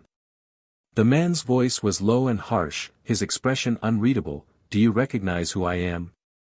The boy didn't reply, only growing increasingly more savage in his aura. Kill everyone in order to avenge mother. Hate and anger had possessed his poor heart at this point. Fluttering his little robe, the boy's magna-like punches began to rain down like a storm once again, but this time it's at his own father. Father's love, too. Di Tsang's frown had deepened greatly over the behavior of his boy. If it was in the past then he could most certainly subdue the little steambun using his powers. However, he's lost too much blood from saving Bai Yan, making him incapable despite his will to do so. Coupled with the violent behavior of his son, it's a surefire way to rouse heavy resistance and that would be dangerous for him and the child. Damn it! He curses, determined on his next course of action. Right as the boy was about to throw another punch, Di Tsang had closed the distance and used his arms to grapple Xiachen into a bind. Bai Xiachen, wake up this instant. The Demon King's voice made a heavy blow to the kid's mind in an attempt to bring him back to reality. But clearly Bai Xiachen was too far gone at this point for simple words like a demand to work. Next thing Di Tsang knew was the kid biting down at his shoulder and piercing the skin with those fangs like teeths. Hiss. He felt the air suck out of him from the excruciating pain. It's gory and bloody all over his shoulder, but even so, Di Tsang refused to let go. What exactly happened, Xiachen? Bai Ning took this chance to get up close, her hands covering her lips after getting a clearer look of the boy's form. He's like a true monster, red-eyed with claws extended. To call Bai Xiachen a wer-beast was a good way to describe his current state. Just like the lady, Dragon Flame had also started to tear up in the face. Of course, the distress wasn't over the little steambun's terrible form, he's aching over Di Tsang's weakened state and now injured shoulder. But goodwill always gets awarded when offered. Though Di Tsang didn't intentionally do it, his blood that seeped into Bai Xiachen's mouth from him biting so much had roused a spark of sanity back into the child. I don't care what you are, but Xiachen is my son, so I will not allow you to hurt him. Di Tsang's tone was heavy and commanding while it echoed across the empty valley. It can't be. Something really exists within Xiachen's body. This was the thought that came to Bai Ning and Dragon Flame, who were the only ones left aside from the injured Bai Yan. Unfortunately, that comment from Di Tsang only made the boy even more restless and struggled harder from what he already was doing. Mother, I want my mother. They all deserve to die, all die. After saying this, that young face once again surged with killing intent, the red light in his eerie eye glistening with darkness like a monster from depths of hell. Going slightly pale at the sudden change, Di Tsang's voice snapped again into an urgent yet harsh tone, Bai Xiachen. Your mother is not dead, so snap out of it. Not dead. It seems those two words were the key. Like thunder clouds being dispersed to reveal the sunlight behind it, a look of clarity returns to the boy for real this time as he eyes his old man. Mother is not dead. Really not dead. Taking this opening, Di Tsang knew what he had to do and chopped down with his hand against the little steambun's neck and sent him limp. What's wrong with Xiachen? Bai Xiachen nervously asks, afraid of what the possibilities are. There is a grudge within his body. It's full of resentment and hate, that's why he would attack anyone and everyone nearby earlier. Father's love. 3. I have already tried to contain that dark grudge in him before, but it's clear the method I used is not useful in the end. If this continues, then he will become a creature of carnage, only knowing how to kill and nothing more. Di Tsung explains, his brow furrowing deep and hard. As a woman and as a grandmother, Bai Ning felt great pain that someone so young would have to endure such struggles. This little guy is only 7, why must he bear so much pain on his shoulder? Here, help me take care of Xiachen for a bit. After handing the boy over to the grandmother, Di Tsung then strode towards his wife in light steps across the grass. Due to the sun being directly above the group because of the hour, the light only made that peerless contour of the woman's face even more magnificent, but this wasn't the only attracting feature for the Demon King. That bump along the woman's belly was a huge eye-catcher which brought him to the knees. Under normal circumstances and logically speaking, after Bai Yan suffered this much damage to her body, she should have lost the baby inside already. However, in the moment ere his hands reached down to touch the fetus, a golden light glowed from within the womb and wowed the troubled husband. Naturally, finding the unborn baby safe and sound was a glorious news to the anticipating father, but he's also worried but grateful at the same time. There's an unknown force protecting the fetus. It's abnormal and a sign of greater power at play, and that was something he couldn't control. I will take my wife back to rest first. My subordinates will come later to retrieve the rest of you later. Bai Ning was taken aback at first over that message, but she quickly nodded after coming to the fact that it's for the best. Please take care of Yenner then. Not replying, Di Tsung first gazed down to the sleeping beauty in his arms before showing a faint smile of comfort. She is my wife, I will of course love her with my all and take care of her. This attitude from her son-in-law had left Bai Ning befuddled with complex emotions. Originally she didn't like this man when he appeared, but after witnessing how far he would go for her own daughter, the grandmother could deny her view has changed. She's starting to accept him from the hearts down. Does your shoulder need tending to? The lady asks after noticing the blood still trickling out of the wound. Casting a look down at his own shoulder, a cunning smirk escaped the dastardly Demon King. This injury won't hinder my movement, so it's fine to leave it as is. Once Xiachen wakes up I will tell him this is done by him. Knowing his personality, my boy will feel guilty and remorseful. By then I can use that as a threat to make him stop competing for Yenner's attention with me. Bai Ning couldn't stop the twitching in the corner of her own mouth after hearing that ridiculous reasoning.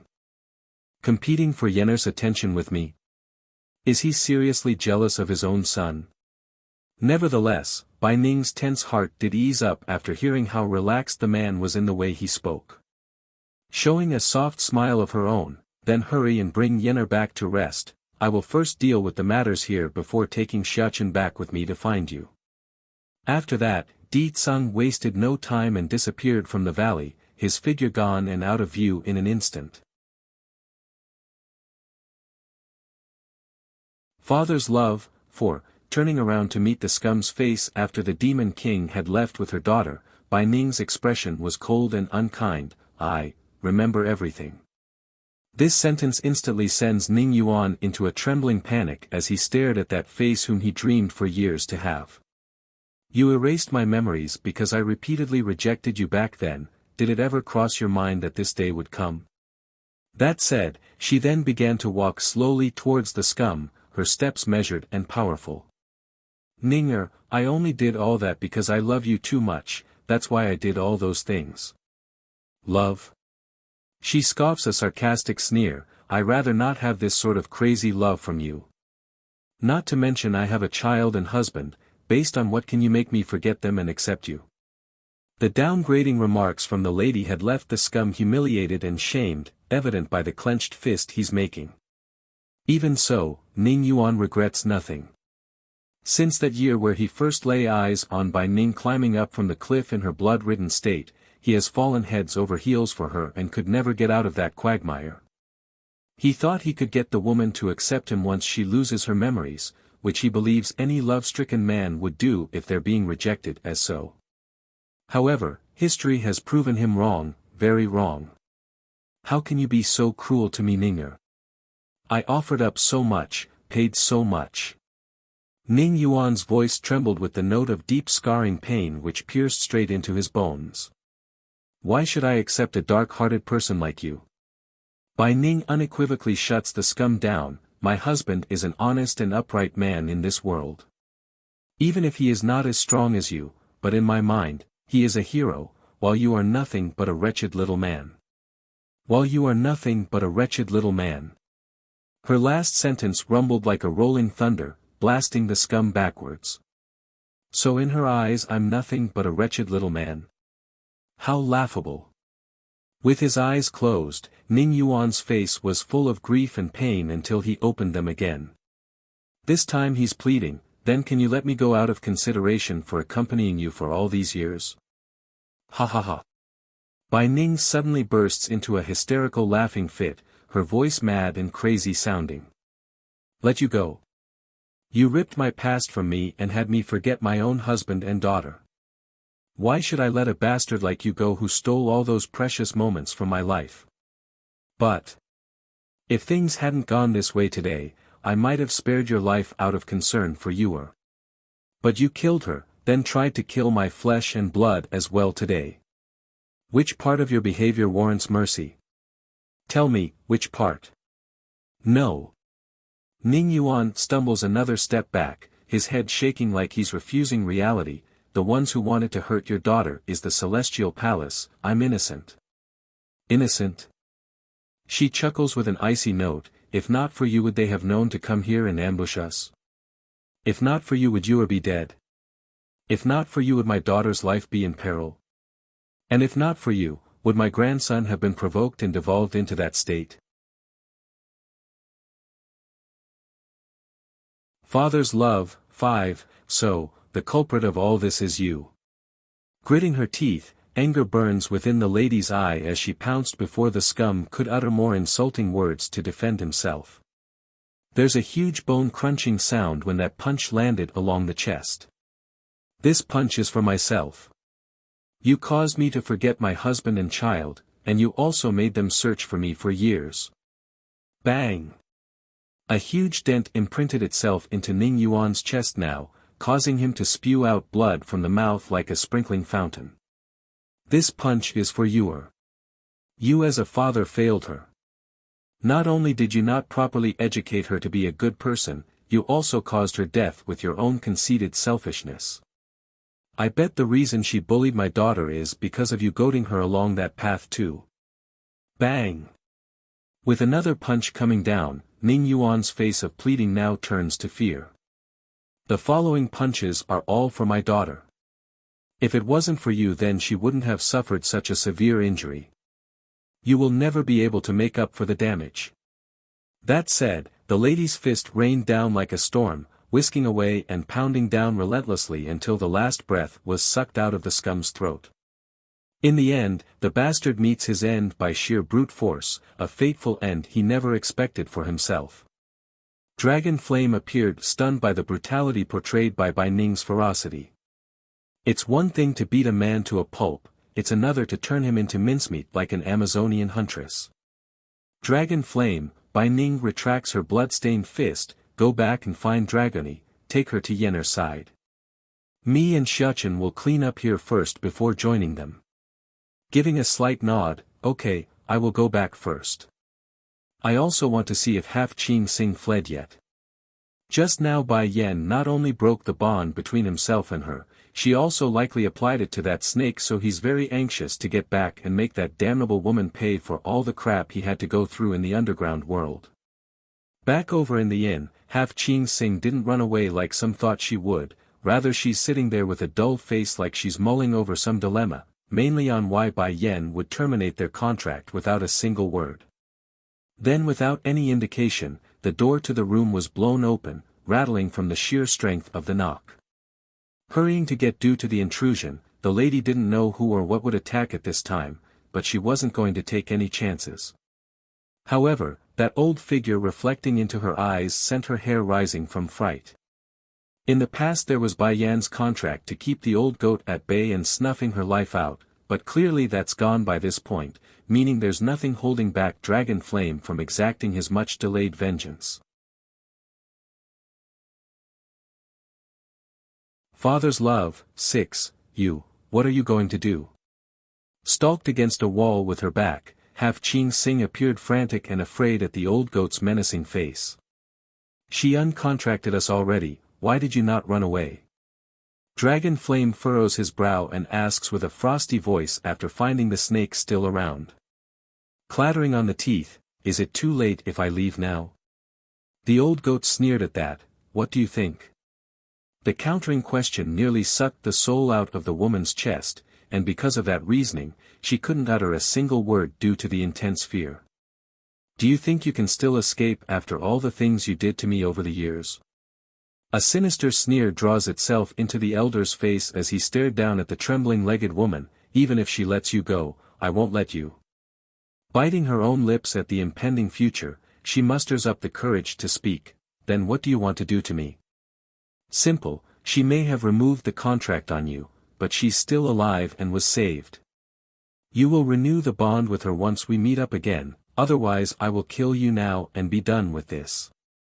When he finished saying that, a surge of killing intent filled the old goat's body and turned him into a killing machine. Wide-eyed in surprise, she blubbers out her next words, you mean to have me continue my bond with her? Don't you want to be free? This is a rare opportunity for us. Besides, don't you hate her before? Why are you giving up such a good chance?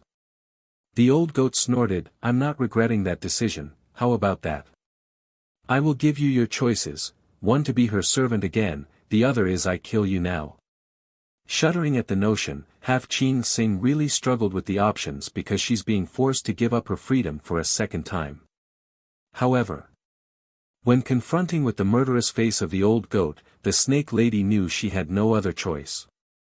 Thinking up to here, she huffs a breath of frustration and spoke, fine, I will do it then, not like I didn't serve her before. But I don't understand, why did she release us in the first place? Shooting a look at the snake, Dragon Flame faintly mutters out his inner thoughts that left her frozen, perhaps, we misunderstood here before. We misunderstood here before. That woman is cunning and sly, but she is indeed not one to go back on her words. Also, she did take us out of that place, though she tied us with that contract. However, I believe she only forced that on us in order to secure her own safety.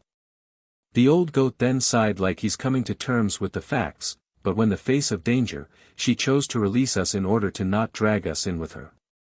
From that moment I understood, we've been misunderstanding her. She is a bright and open person, unlike most of those rotten humans out there who would turn on us demons at the closest opportune moment. We're not just shields and tools to her, we're real living beings to her. Such a person is worthy of our admiration. All those positive comments have left Qing Sing silent and confused, her eyes muddled with complex emotions. Truth was it wouldn't have taken long for the snake to come to the realization of why Bai Yan did all that. But the biased presumption of a human choosing to protect a demon while their own life was in danger still lingered in the lady's head, that's not going to change anytime soon. Right, where is that little dragoness? I promised Madame Bai Ning that I will take her with me. At the beginning the old goat would only address Bai Ning by her name, never did he call her Madam. However, that's going to change since he's sincerely willing to follow Bai Yan from now on. Giving the woman's mother the title of Madam was adequate and proper, a good sign of loyalty. 3-month, 1, Qing Sing just stood there for a while before answering, that girl was just here a while ago, she should be here still somewhere. Let's go to her room and search. That's all Dragon Flame needed to hear for him to leave this room for the little missies. However, the expected scene of a little girl sitting in the room never came, only empty space and an open window with the sun shining in. It's peacefully quiet without a speck of movement. Frowning at this picture, where's the girl? Is she not supposed to be here? Hurry and look, Half Ching Sing, she's the woman's lifeblood as well. We can't afford to have anything happen to her.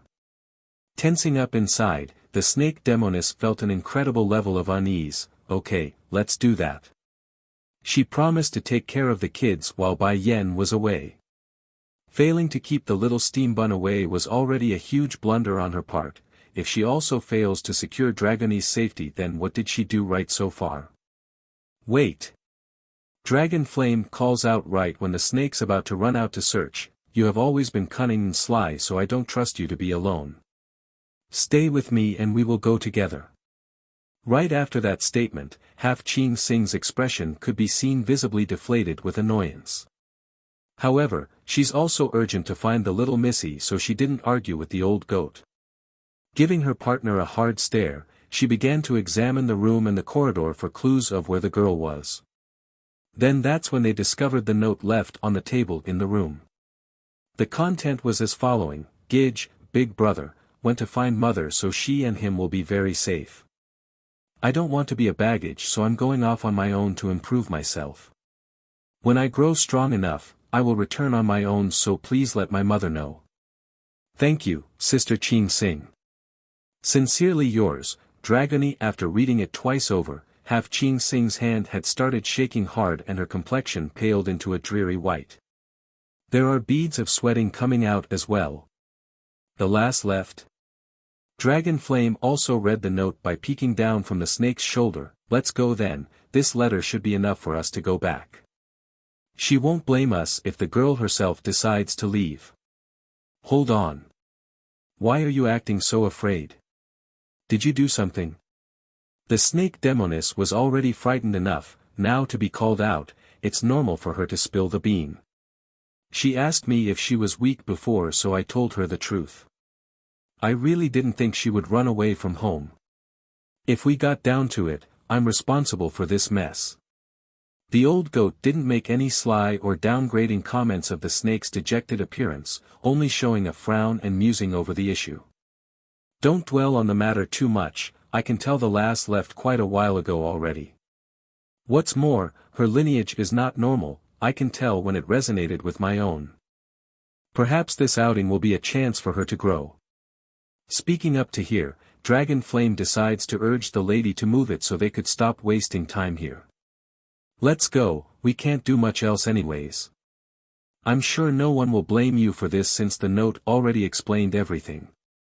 In the old goat's mind, he wants to catch up to Bai Ning before she leaves. If they depart now, then there's still time to meet up. Without another words, that elder's figure was gone and disappeared into sky. 3-month, 2, finding her partner already gone, Half Ching Sing had no other reason to stay and quickly followed suit. Demon City. The sky around this settlement seems to be perennially shrouded in gloom lately after the king and queen returned 3 months ago. The event should have been a joyous occasion for these demons who had their ruler return. Sadly, the queen herself had fallen into a coma since, leaving the king sleepless and worried on her bedside. In fact, aside from the young prince and Bai Yan's birth mother Bai Ning, no one could get an audience with Di Tsang, not even First Elder, who had been shut out when he sought to meet him. At this moment, inside the exquisite-looking bed chamber, Di Tsang's appearance was ragged with an unkempt beard and eyes sinking in due to the lack of sleep. Yenner, it's already been 3 months, you've been asleep for 3 months. If you don't wake up soon, then our daughter won't be born, do you not see? Our child is so strong. Even though you suffered so much damage, she didn't leave us, that's her way of telling us she wants to come to this world. For her sake and your own, please return to me. I know you can't bear to make her disappear, right? I won't let anything happen to you, I promise. Even if it costs me my all, I will let you live. Bringing his wife's hand up to his lip, he kisses it gently like some sort of vow on his part. Sadly, such emotional words didn't get any direct response from the sleeping beauty, but that doesn't mean there wasn't any. Right when the pained husband said all that like a summoning spell, the eyelashes around the woman's face clearly fluttered slightly, a clear sign she's reacting to something, just not sure what it was. In the depths of Bai Yan's consciousness, her soul was wandering through an endless void of light like she's searching for something. Mother! Mother! Suddenly, a faint and mild cry came from the rear and drew her attention. Xiachen. Finding that adorable and familiar face of her boy, Bai Yan didn't hesitate and ran up to give her son a tight hug. Perhaps it's the condition she's in, or she's just so used to the child's appearance already that she didn't notice, but the Bai Xiachen standing there wasn't normal in any way or form. Mother, why did you abandon me? Donning a purple robe with eyes red as a blood moon, there's grief and tear coming out of the boy's existence. You are my precious baby, how can I bear to abandon you? Bai Yan hugs even tighter after hearing those words. You did abandon me because you've forgotten about me. I clearly love you so much, mother. I was looking forward to being with you, so why did you abandon me? The little boy's body shook non-stop after saying that, allowing his tears to freely flow down those cheeks as his hands clutched tightly around Bai Yan's sleeve. Am I a bad boy, that's why you don't want me? The more he spoke, the more saddened his voice became until it's starting to get a bit creep to the ear. Then without any indication, that innocent and cute face transformed. No longer the cuddly and lovable face, it's dark and dry like that of a ghoul, a being full of malice and hate for this world. Those who want to break us up all deserves to die. I will kill them all. This world doesn't need anyone else, it only needs us. 3. Greatly startled by the change, Bai Yan rigidly but surely loosened her arms around the boy and found what she dreaded and feared the most. There's not an ounce of the playfulness she's come to expect in her own son, there's only bloodthirstiness and death around this creature. But perhaps it's regret, or the guilt, but this mother didn't push the ghoul-like creature away and instead wrapped her arms tightly around the boy's body. Gentle in her voice, Xiachen, I failed in protecting you back then and allowed you to leave me. In this life I promise you, I will not let any danger come your way and not let anyone separate us again. Don't live with resentment and grudge, okay? The killing intent in the ghouls I didn't recede despite the plead, only growing stronger and worse. No, I'm going to kill everyone in the celestial realm. Everyone must die. Boom! Suddenly, an incredible force explodes out of the child's body, causing Bai Yan to stumble back a few steps and shocking the poor mother.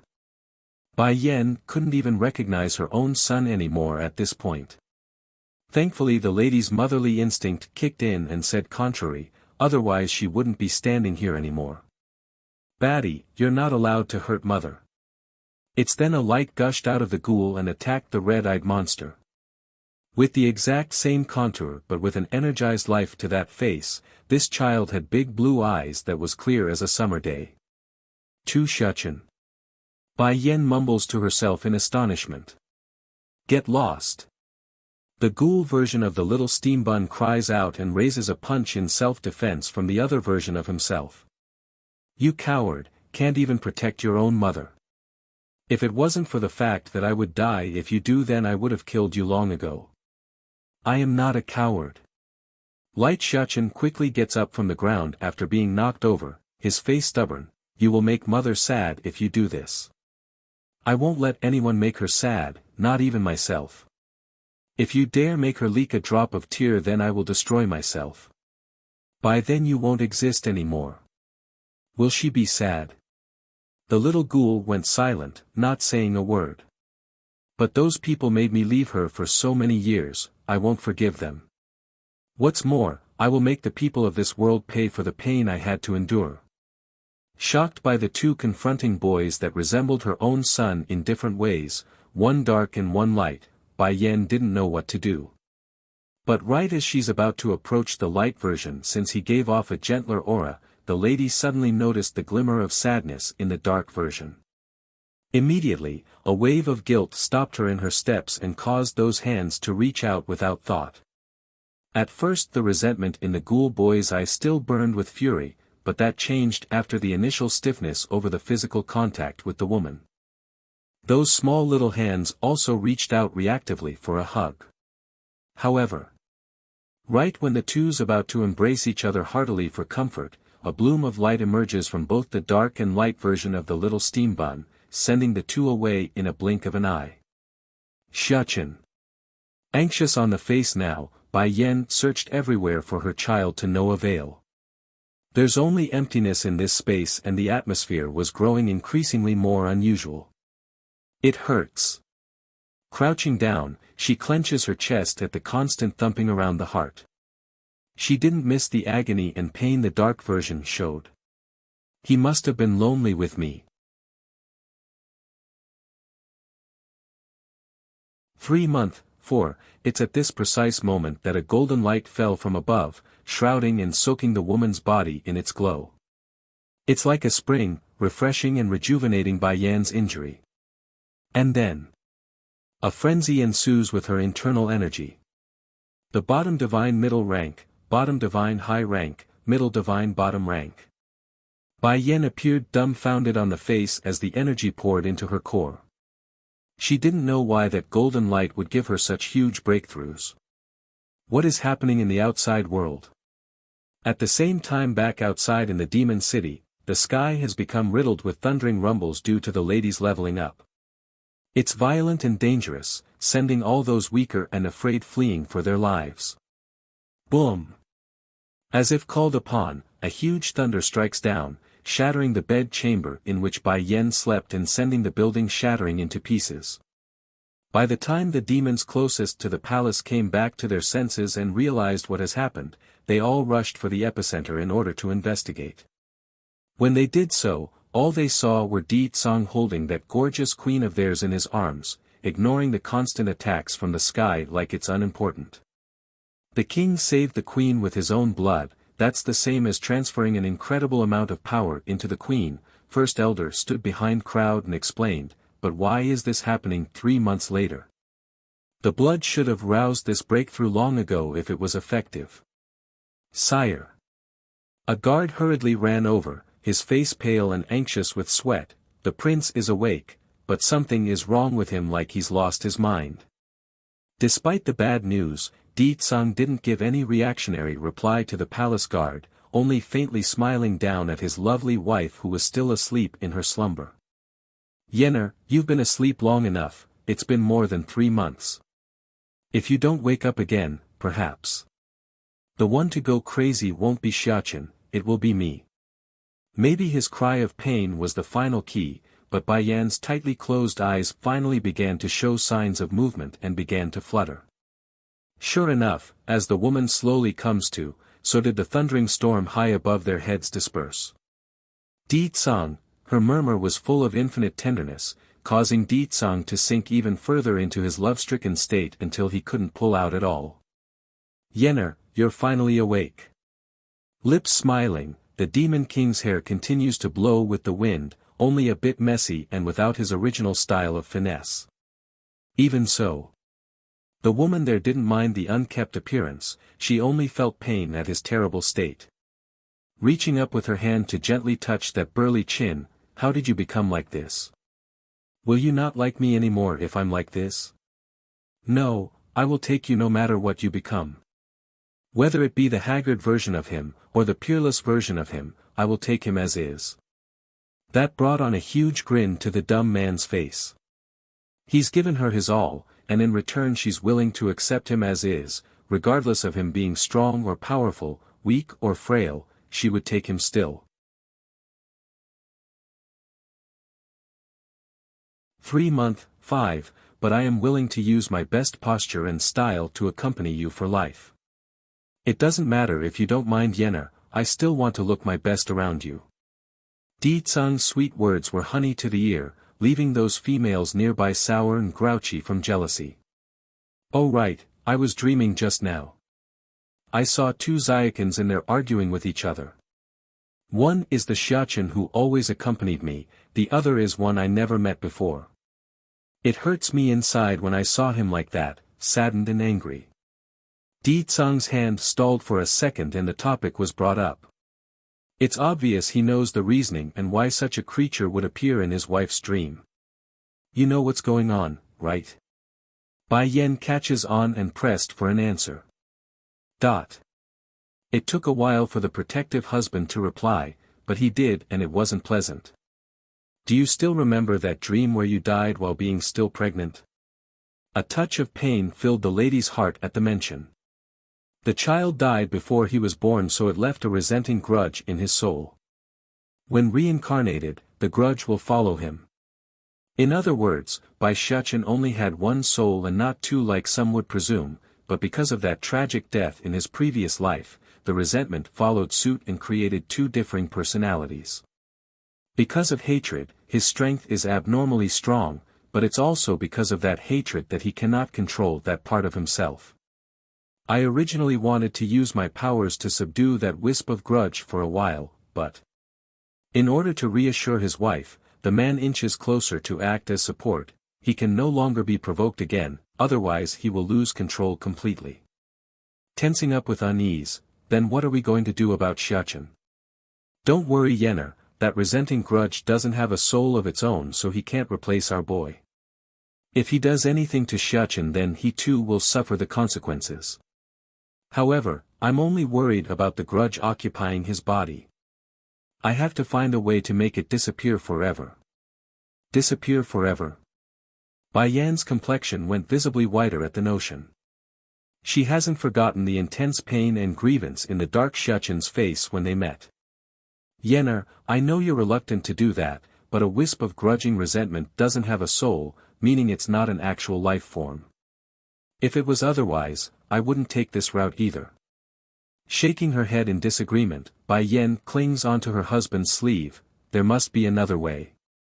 I saw how much sadness there was in his eyes. How can I abandon him when I couldn't protect him properly before? He's still my child regardless of what he has become.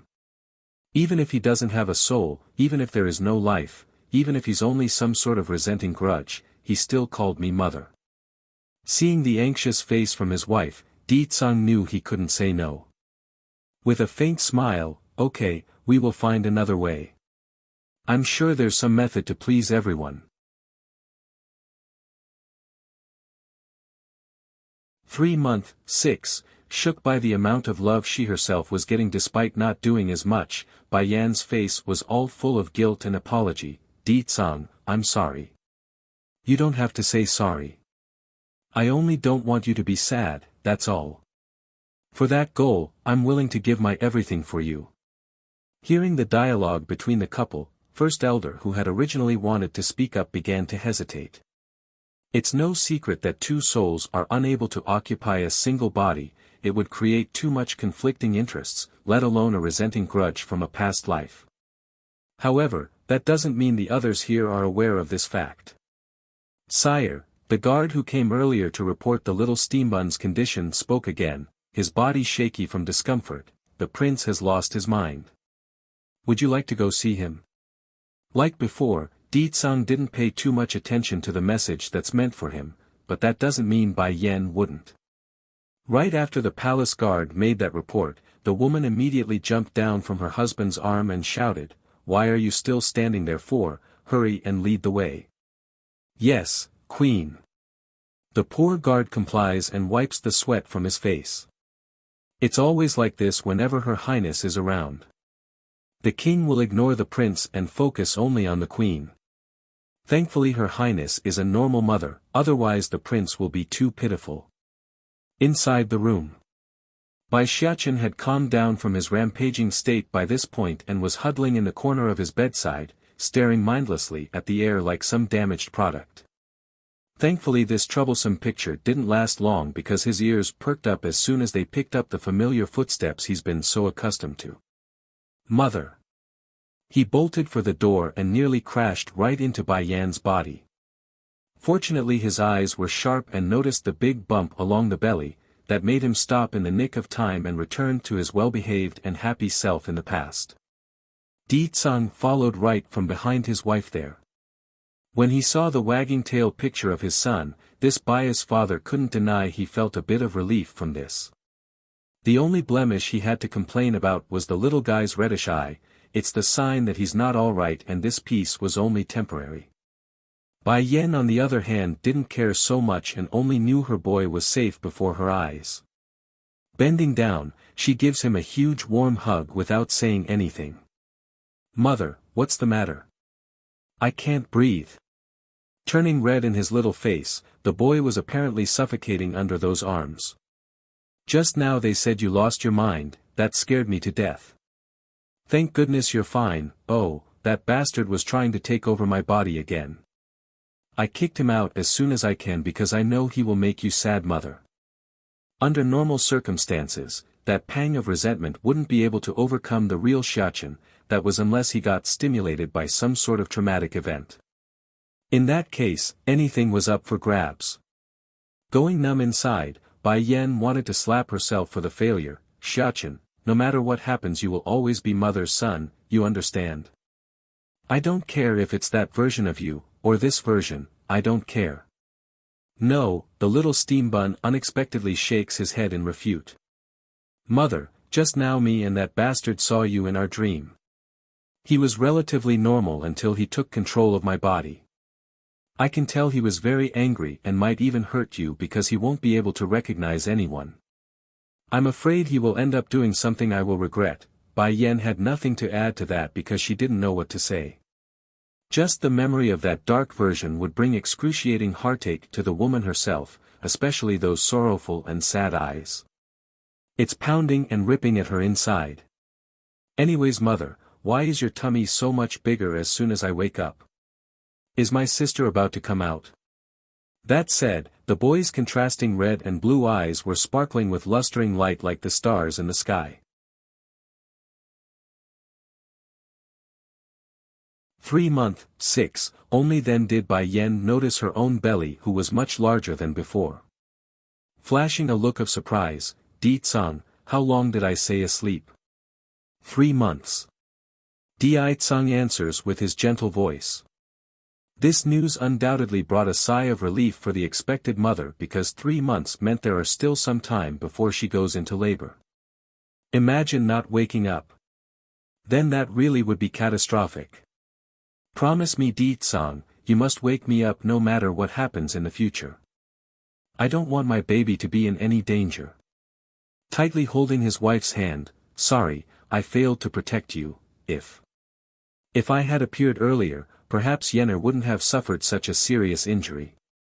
It's not your fault, Di Tsang, it's me who left by myself, so the fault is not yours." That said, Bai Yen then shifts her attention over to her son. "Xiachen, I'm glad you are safe. If something like this happens again you must promise me to not come out again, okay?" She cares about that wisp of grudge inside, there's no question about that, but she also equally worried for the main soul. If somehow one overcomes the other, then what was she going to do? Bai Yen couldn't bear to destroy one to save the other. Careful and gentle in his hands, Bai Xiachen wraps himself around that bulging belly. "I will protect you, mother, if I can't do it then I would rather disappear on my own."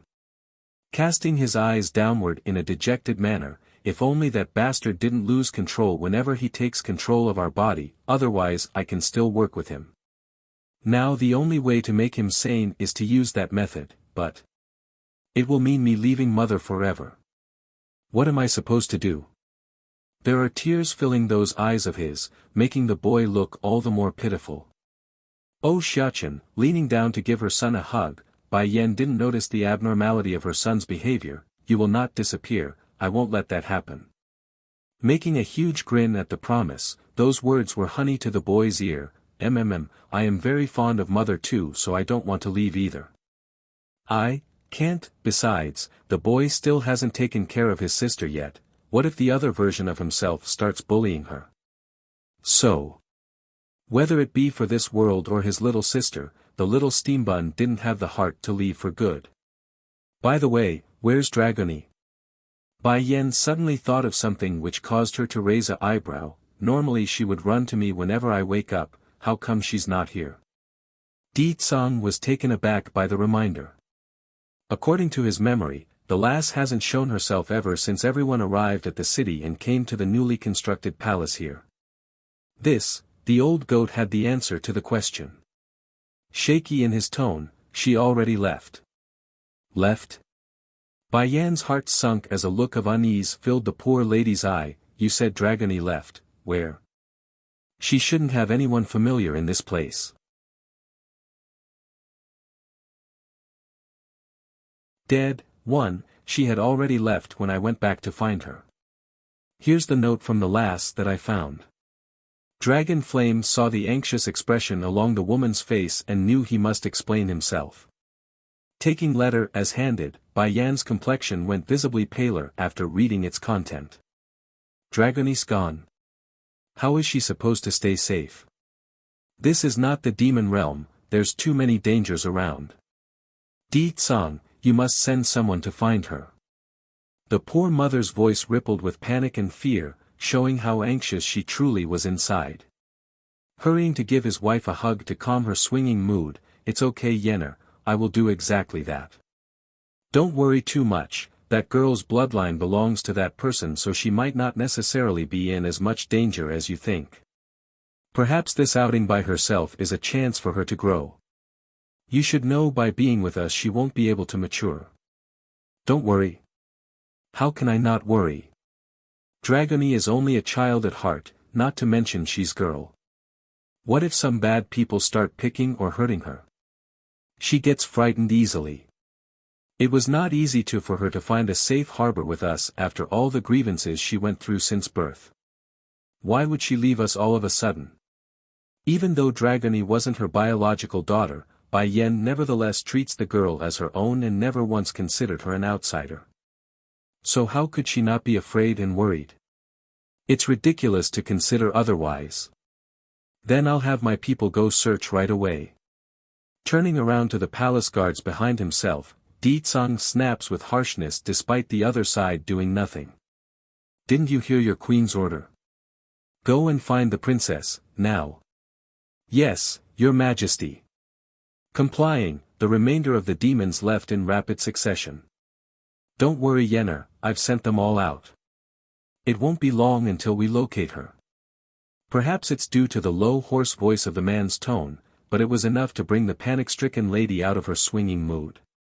Di Tsang, I know the reasoning of her choice, but, her heart is so innocent and kind, I can't bear knowing there are sinister characters out there who might take advantage of this fact. The price of learning the hard truth is too high for someone like her. That said, she then gives her tummy a rub. This opinion of mine has only grown stronger now that I have a second one coming. I would rather my children grow up in mediocrity than to live a life of hardship just because they want to be exceptional. Mother, the little steambun tugs at his mother's sleeve after hearing all those heartfelt words. I know Dragony also wants to protect you, just like I want to protect you. Believe in us. Once she gets stronger then she will return to us. I know I will if I was in her case. Bai Yan's heart shook at the sensibleness of her lovely and cuddly boy. Smiling on the face, you are right Xiachen, if Dragony insists on leaving then there's nothing we can do. Even if we locate her, it doesn't mean she would willingly come back. I don't want to force anything on her, so Di Tsang, you only need to have your people locate Dragony and protect her in the shadows. I only need to know she's safe.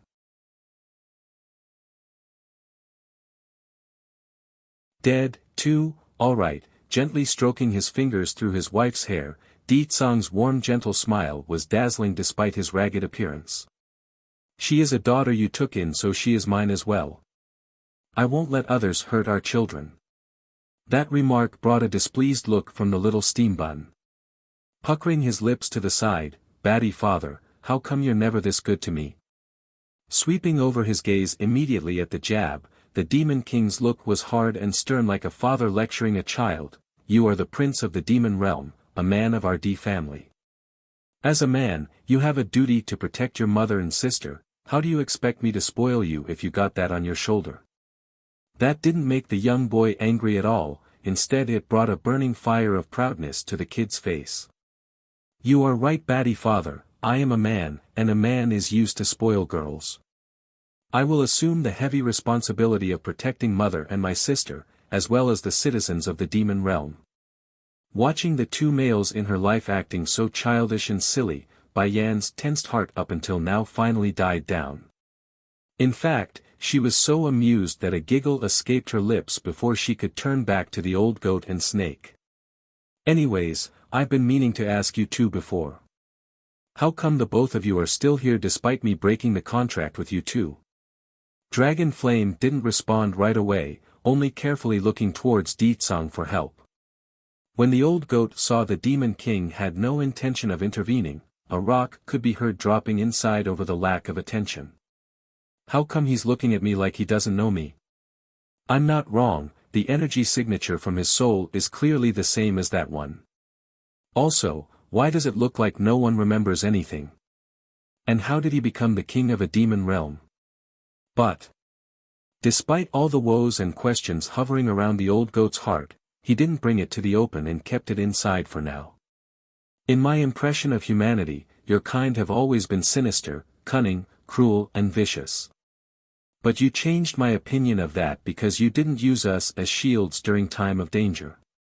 You set us free, for that I am grateful.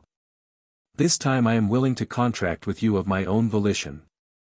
This decision from the old goat was beyond what Bai Yan expected and that caused her to raise a brow. She didn't have any other motives when lifting the contracts with these two before, after all, she was going to die anyways according to her own assumption. Why drag someone else down with her? Not like they have some sort of deep grudge for one another. You don't hate me anymore. I remember you wanted to skin me alive and drink my blood. That's what you said, wasn't it? That comment instantly roused a drop of cold sweat from the poor elder's face. Dragon Flame could already see the death glare coming off of Ditsang from the corner of his eye. Skin her alive and drink her blood. I wouldn't dare even if she gave me 100 hearts. Quickly wiping the cold sweat from his forehead, Dragon Flame hurries to explain, I only said those stuff because I wasn't willing to be your servant, it's not meant to be taken seriously. Moreover, am I not willing to be your servant now? Bai Yan just smiled there, turning to Half-Qing Sing for her thought. Is your decision the same as his? Biting those lips, do I even have a choice here? If I don't agree then Dragon Flame will definitely get payback on me. Will I make it out of here alive otherwise? I don't have a problem with it. Alright, since this is your decision then I will continue to contract with you both. Due to the pressuring aura from Ditsang and the willingness of both demons, Bai Yan didn't have much trouble or resistance in this attempt. After closing her eyes, the lady's feelers were able to easily sign her signature within their souls. Dead. 3. Half-Qing Sing promptly showed a surprised expression after the ritual was complete because of what she sensed. Before the relationship between herself and Bai Yan was that of slave and mistress, meaning she had to do whatever the woman said under duress. However, this time she's been upgraded to a servant familiar status, meaning she's still connected, but her life's not on the line anymore and could refuse an order if she doesn't like it. I'm done forming the contract with the both of you now so the two of you can go back to your rooms if you like. Turning to her husband, Ditsang, is my mother here? I want to go see her. Okay, I'll take you to her. She's in the neighboring garden around the back of the palace. Sitting inside a pavilion constructed at the middle of a man-made pond, Bai Ning was currently staring up into the open sky like she's lost in thought about something. But her trance didn't last long when the familiar sound of footsteps brought her back to reality. You've broken into the middle divine level, the woman asks in astonishment after noticing her daughter's breakthrough. Bai Yan faintly nods in confirmation, yes mother, I just did after waking up. I see, that huge disturbance is because of you then. Slowly coming forward, those tender eyes of this mother surprisingly turns to her son-in-law instead, can I have a moment with my daughter? I have a few things I like to speak to her about. Ditsang naturally wouldn't object and nodded in agreement. I'll wait for you in the front. Take your time if you need to. Okay Ditsang, don't worry, it won't be too long. That said, Bai Yan returns her gaze back over to Bai Ning's face. Their contour was very similar, close enough to be called sisters even if not for the age difference. No matter how well maintained Bai Ning's contour was, she's still coming up to 40 in age, there's bound to be some subtle differences between the two. For example, the lady was much more mature and had on an air of strength from experience that Bai Yan lacked. Visit my site on Catranslation if you wish to read ahead of public releases. Yenner, I'll admit I was initially very dissatisfied with this husband of yours at the beginning, but it seems I'm wrong about him from the start. He cares about you a lot and I can see that now.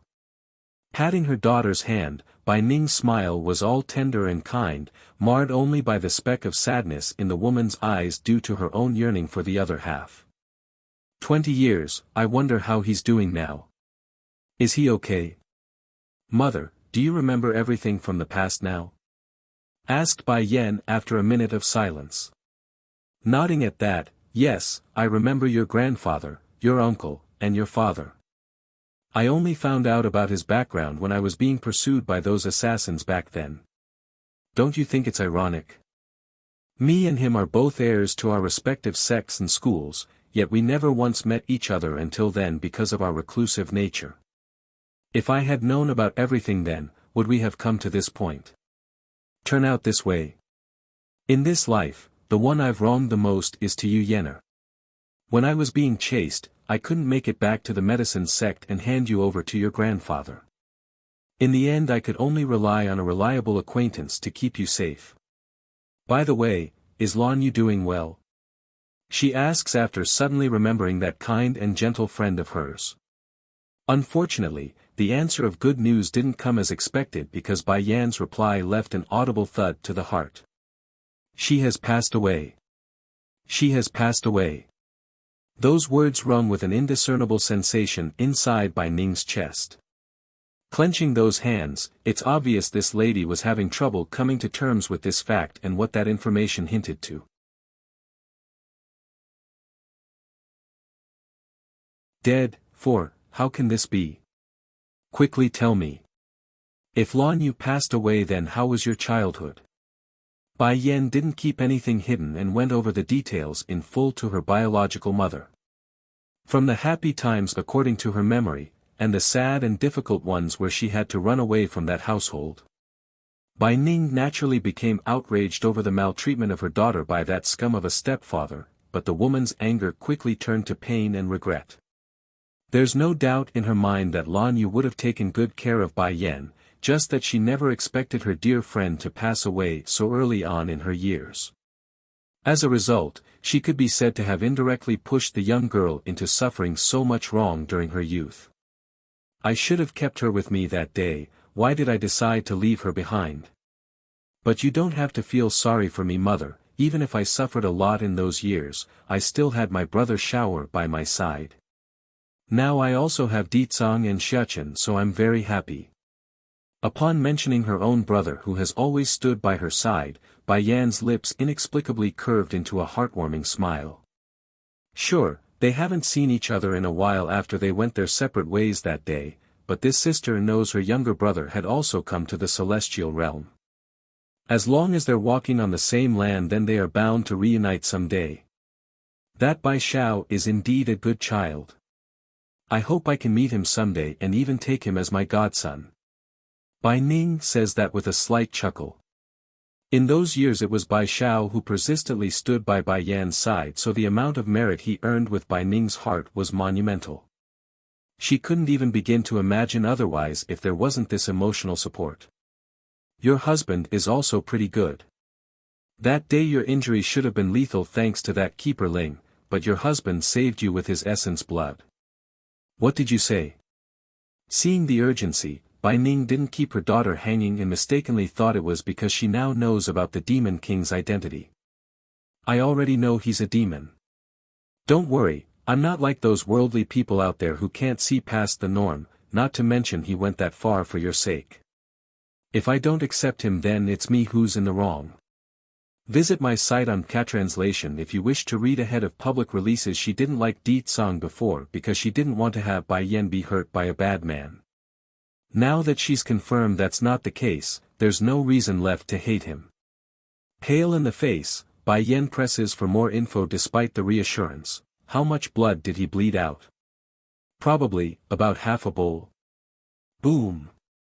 Like a thunderbolt striking down at her head, Bai Yan's mind was blown away as her legs stumbled back a few steps.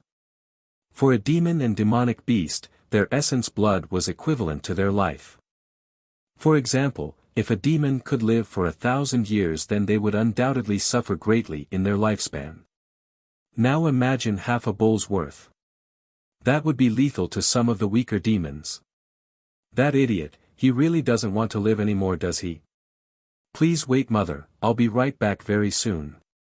Gnashing her teeth in frustration, Bai Yen didn't wait another second and dashed for the exit where her husband was waiting under a peach blossom tree. How did the talk with mother-in-law go?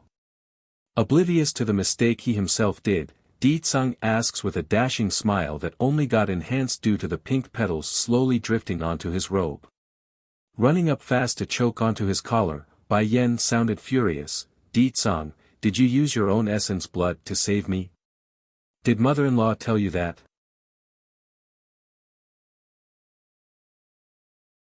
Dead. 5. Do you know what it means to do this?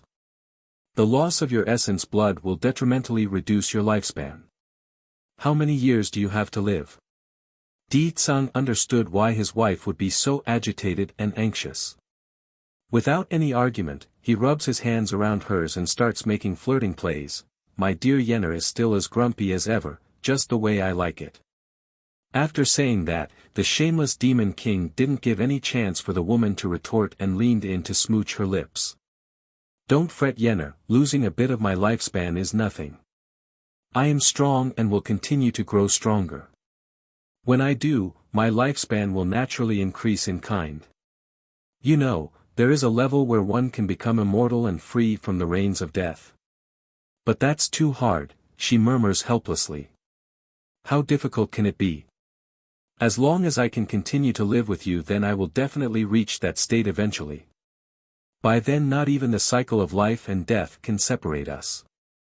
How could he bear to leave her alone in this world? Even if it means he would have to struggle for the rest of his life, Di Tsang has every intent to enhance his own strength to the upper limits this body would sustain. By then, not even life or death could constrain him. Loosening her hands around his collar, I hope it really will be as you say, otherwise. Turning sharp and commanding like a queen, if you leave me suddenly one day, then even if I have to flip over hell itself, I will take you back and fix you myself. Chuckling with amusement over that threat, the man couldn't resist any more and hugs her for a deep French kiss. That's his answer, his vow to her. Unaware of it themselves, their picturesque play of intimacy under the peach blossom tree had been seen entirely from start to finish by Bai Ning. She's been standing at one corner of the doorway, and against her daughter's happiness, this mother couldn't ask for a better outcome. Thank goodness Yenner has such a good husband. Now I don't have to worry about anything after I leave here. Casting her eyes downward in thought, the image of Keeper Ling's old face popped up again, which caused a distortion of anger and hate in that expression. Keeper Ling, Celestial Palace. I will one day destroy you all for hurting my daughter. You bastards will pay for what you've done. With one final glance at her daughter, Bai Ning's body completely disappears from the pond to carry out her vengeance. Unaware of her mother's departure, Bai Yen was still lost in her dreamy moment. Pushing her husband away, be careful you. Don't press too hard, otherwise you might hurt the baby. Following the mention of the baby, Di Tsang's gaze slowly shifted to the bumpy belly down below. And exactly then the baby seems to have heard their complaint. To show her existence, the tiny life in there actually kicked the poor mother's belly and sent Bai Yan's gasping for air. What's the matter? Asked Di Tsang with nervous eyes. Shaking her head with a sweet smile, there's no problem, the baby is probably anxious to come out and kicked me. Going black in the face, Di Tsang's stern gaze locked onto the belly. If you dare to hurt your mother again, then I will slap your bottom when you come out. This one's existence already forced him to stop spending the night with his wife, now she's also hurting her. How could this doting husband endure? Oh Di-tsang, making a helpless face at her hubby's behavior, this is normal you silly. A baby is bound to kick me sometimes. I don't care how others do it but I won't let my child do it. That said, the overly protective husband started to make a ridiculous face of unreasonableness. If she kicks you one more time then I will rope her up and beat her bottom once she's born.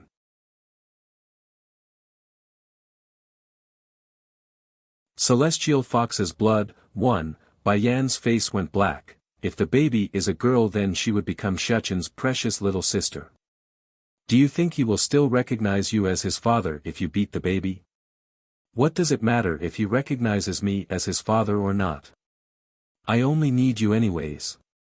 This sentence really does match up to that old saying, a wife is true love and the child is an accident. The only regret Di-tsang has out of this relationship would be how fast the children came into their life.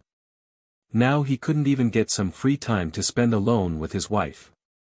Of course, if it wasn't for his boy's presence, perhaps Bai Yan wouldn't have accepted him so quickly and he knew that much. Celestial Palace. Keeper Ling has been moping around in the main hall for a while now, his expression burdensome and tired like he's contemplating something heavy. Eventually a sigh escaped that mouth. Where exactly did that little thing come from? The power he wielded, why did I fear it so much? Growing sharp in the eye at the thought, such a pity I couldn't make sure I sniffed the life out of that girl. With the Demon King's blood saving her, she's likely alive again. Should I inform the other keepers of this matter? Respected keeper, Miss Ruoshi is seeking an audience with you.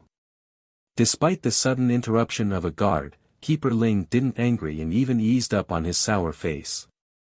She's back. Go ahead, let her in. Yes, keeper. But the order was unnecessary because the door had already been pushed open by a hand without any summoning. Under the glistening light of the sun, a woman wearing a light blue dress slowly strolls in, her elegance and grace unmatched in these halls. How did things go on your end, Roshi? Keeper Ling, casting her eyes down like some dejected maiden, I am incompetent, please forgive me, I failed to take down that demonic city and its invaders. Thankfully I was able to confirm one thing though, that woman is alive again. Unfazed by the expected news, the old-timer didn't sound angry and even grew more tender in his voice, don't let it get to you, it's not your fault. I in fact have met that woman already so your outcome is within my expectation. Taken aback by the news, the woman stares out in shock, you've seen her.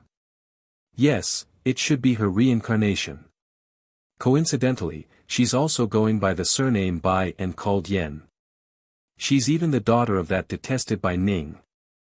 Boom. Horrified on the face, a visible look of panic filled Yun Ruoshi's existence. Didn't that woman fall underground? How can Keeper Ling still meet her? Did she secretly escape somehow? But you don't have to worry too much.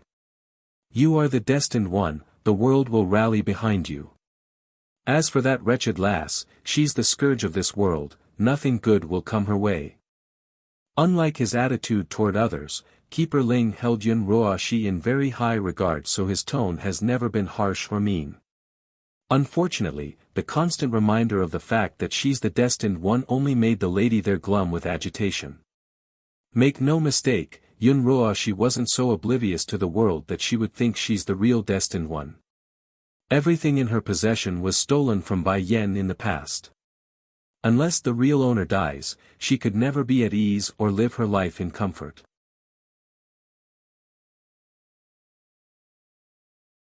Celestial Fox's Blood, 2, I understand your concerns, Keeper Ling, I won't dwell on the matter anymore. After all, she and I are not of the same world in the end. That said, Yun Ruoshi then looks up to meet the elder's gaze, that face confident and proud. That's right, me and her are no longer the same grade of people anymore. I'm high and mighty, she's low and filthy like dirt. It's just a matter of time before I end her for good. I'm happy you understand that. If you're tired then go back and rest first. Oh right, is that protection amulet showing any reactions yet? The elder asks with a faint smile as well. Clutching the pendant around her neck, the lady reluctantly answers, "Do you know that woman has a son?" Nodding, "Yes, I've met him already. Her son can suddenly gain immense strength and become like a whole new person. I couldn't overcome that boy when I encountered him. It was the protection amulet that saved me in the final moments. I'm sorry, but I simply can't control my amulet as I wish in my state." Casting her eyes down, her look was all apologetic to suit her words, "But my amulet wasn't like this before. That woman accidentally dripped her blood on it when we fought all those years ago. You know it too, I am the destined one, all hope lies with me. As for her, she's the doom of our world, so imagine her dirty blood tainting the amulet. It has caused severe damage because of that reasoning." Due to the lies spouting from that mouth, the elder's already disgruntled face had evolved into that of pure hatred and murder. It's no wonder that wretched lass is that Bai Ning's daughter, they are a perfect match for one another.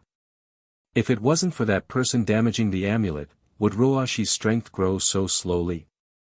Making a bittersweet smile to put the final nail in the coffin, "You shouldn't get angry for my sake, Keeper Ling. You know it as well, there are some people who are just evil-hearted inside and would never change. During the period where it was only me and her in the wild, she had always used me as a shield to keep herself safe. But for the sake of all the years of companionship we shared, I couldn't bear to cut off the relationship." Pausing to let her meaning sink in, she could see it was time to make herself shine even further, "But everyone has a limit, I'm no different. When I learned of her wanting to use the entire inhabitants of the celestial realm as her own stepping stone, that's when I lost it and couldn't tolerate her sinister deeds anymore. How could someone be so evil and cruel inside? She would destroy everyone just for her own self-interest. Just imagining what would have come to if I didn't stop her frightens me to the core." The more she spoke, the more righteous the lying bitch was sounding until it's almost moral-raising. Against this change, Keeper Ling was taking it very well and eased up like an elder watching their child growing up. Raising a hand to pat the lady's shoulder, "It's okay, Ruashi, just go back and get a good rest. The way she treated will be paid back in full, you can be sure of it." "Thank you, Keeper Ling, I don't know how to repay your kindness." Taking a half bow to show her gratitude, Yun Ruashi deliberately lowered her head again to hide that devious smirk underneath. "But please, I know she is a sinner that can never be redeemed. However, I hope that you can at least give this incarnation of her a chance, even if I know she will not change, I still hope you would." You're tuning into the Han Li's Wuxia Adventures YouTube channel.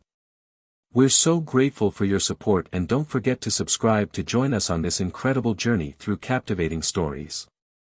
Your generosity through donations truly makes a world of difference, as it's the primary source of revenue that allows me to expand and enhance this channel for you. Thank you from the bottom of my heart for being a part of this adventure.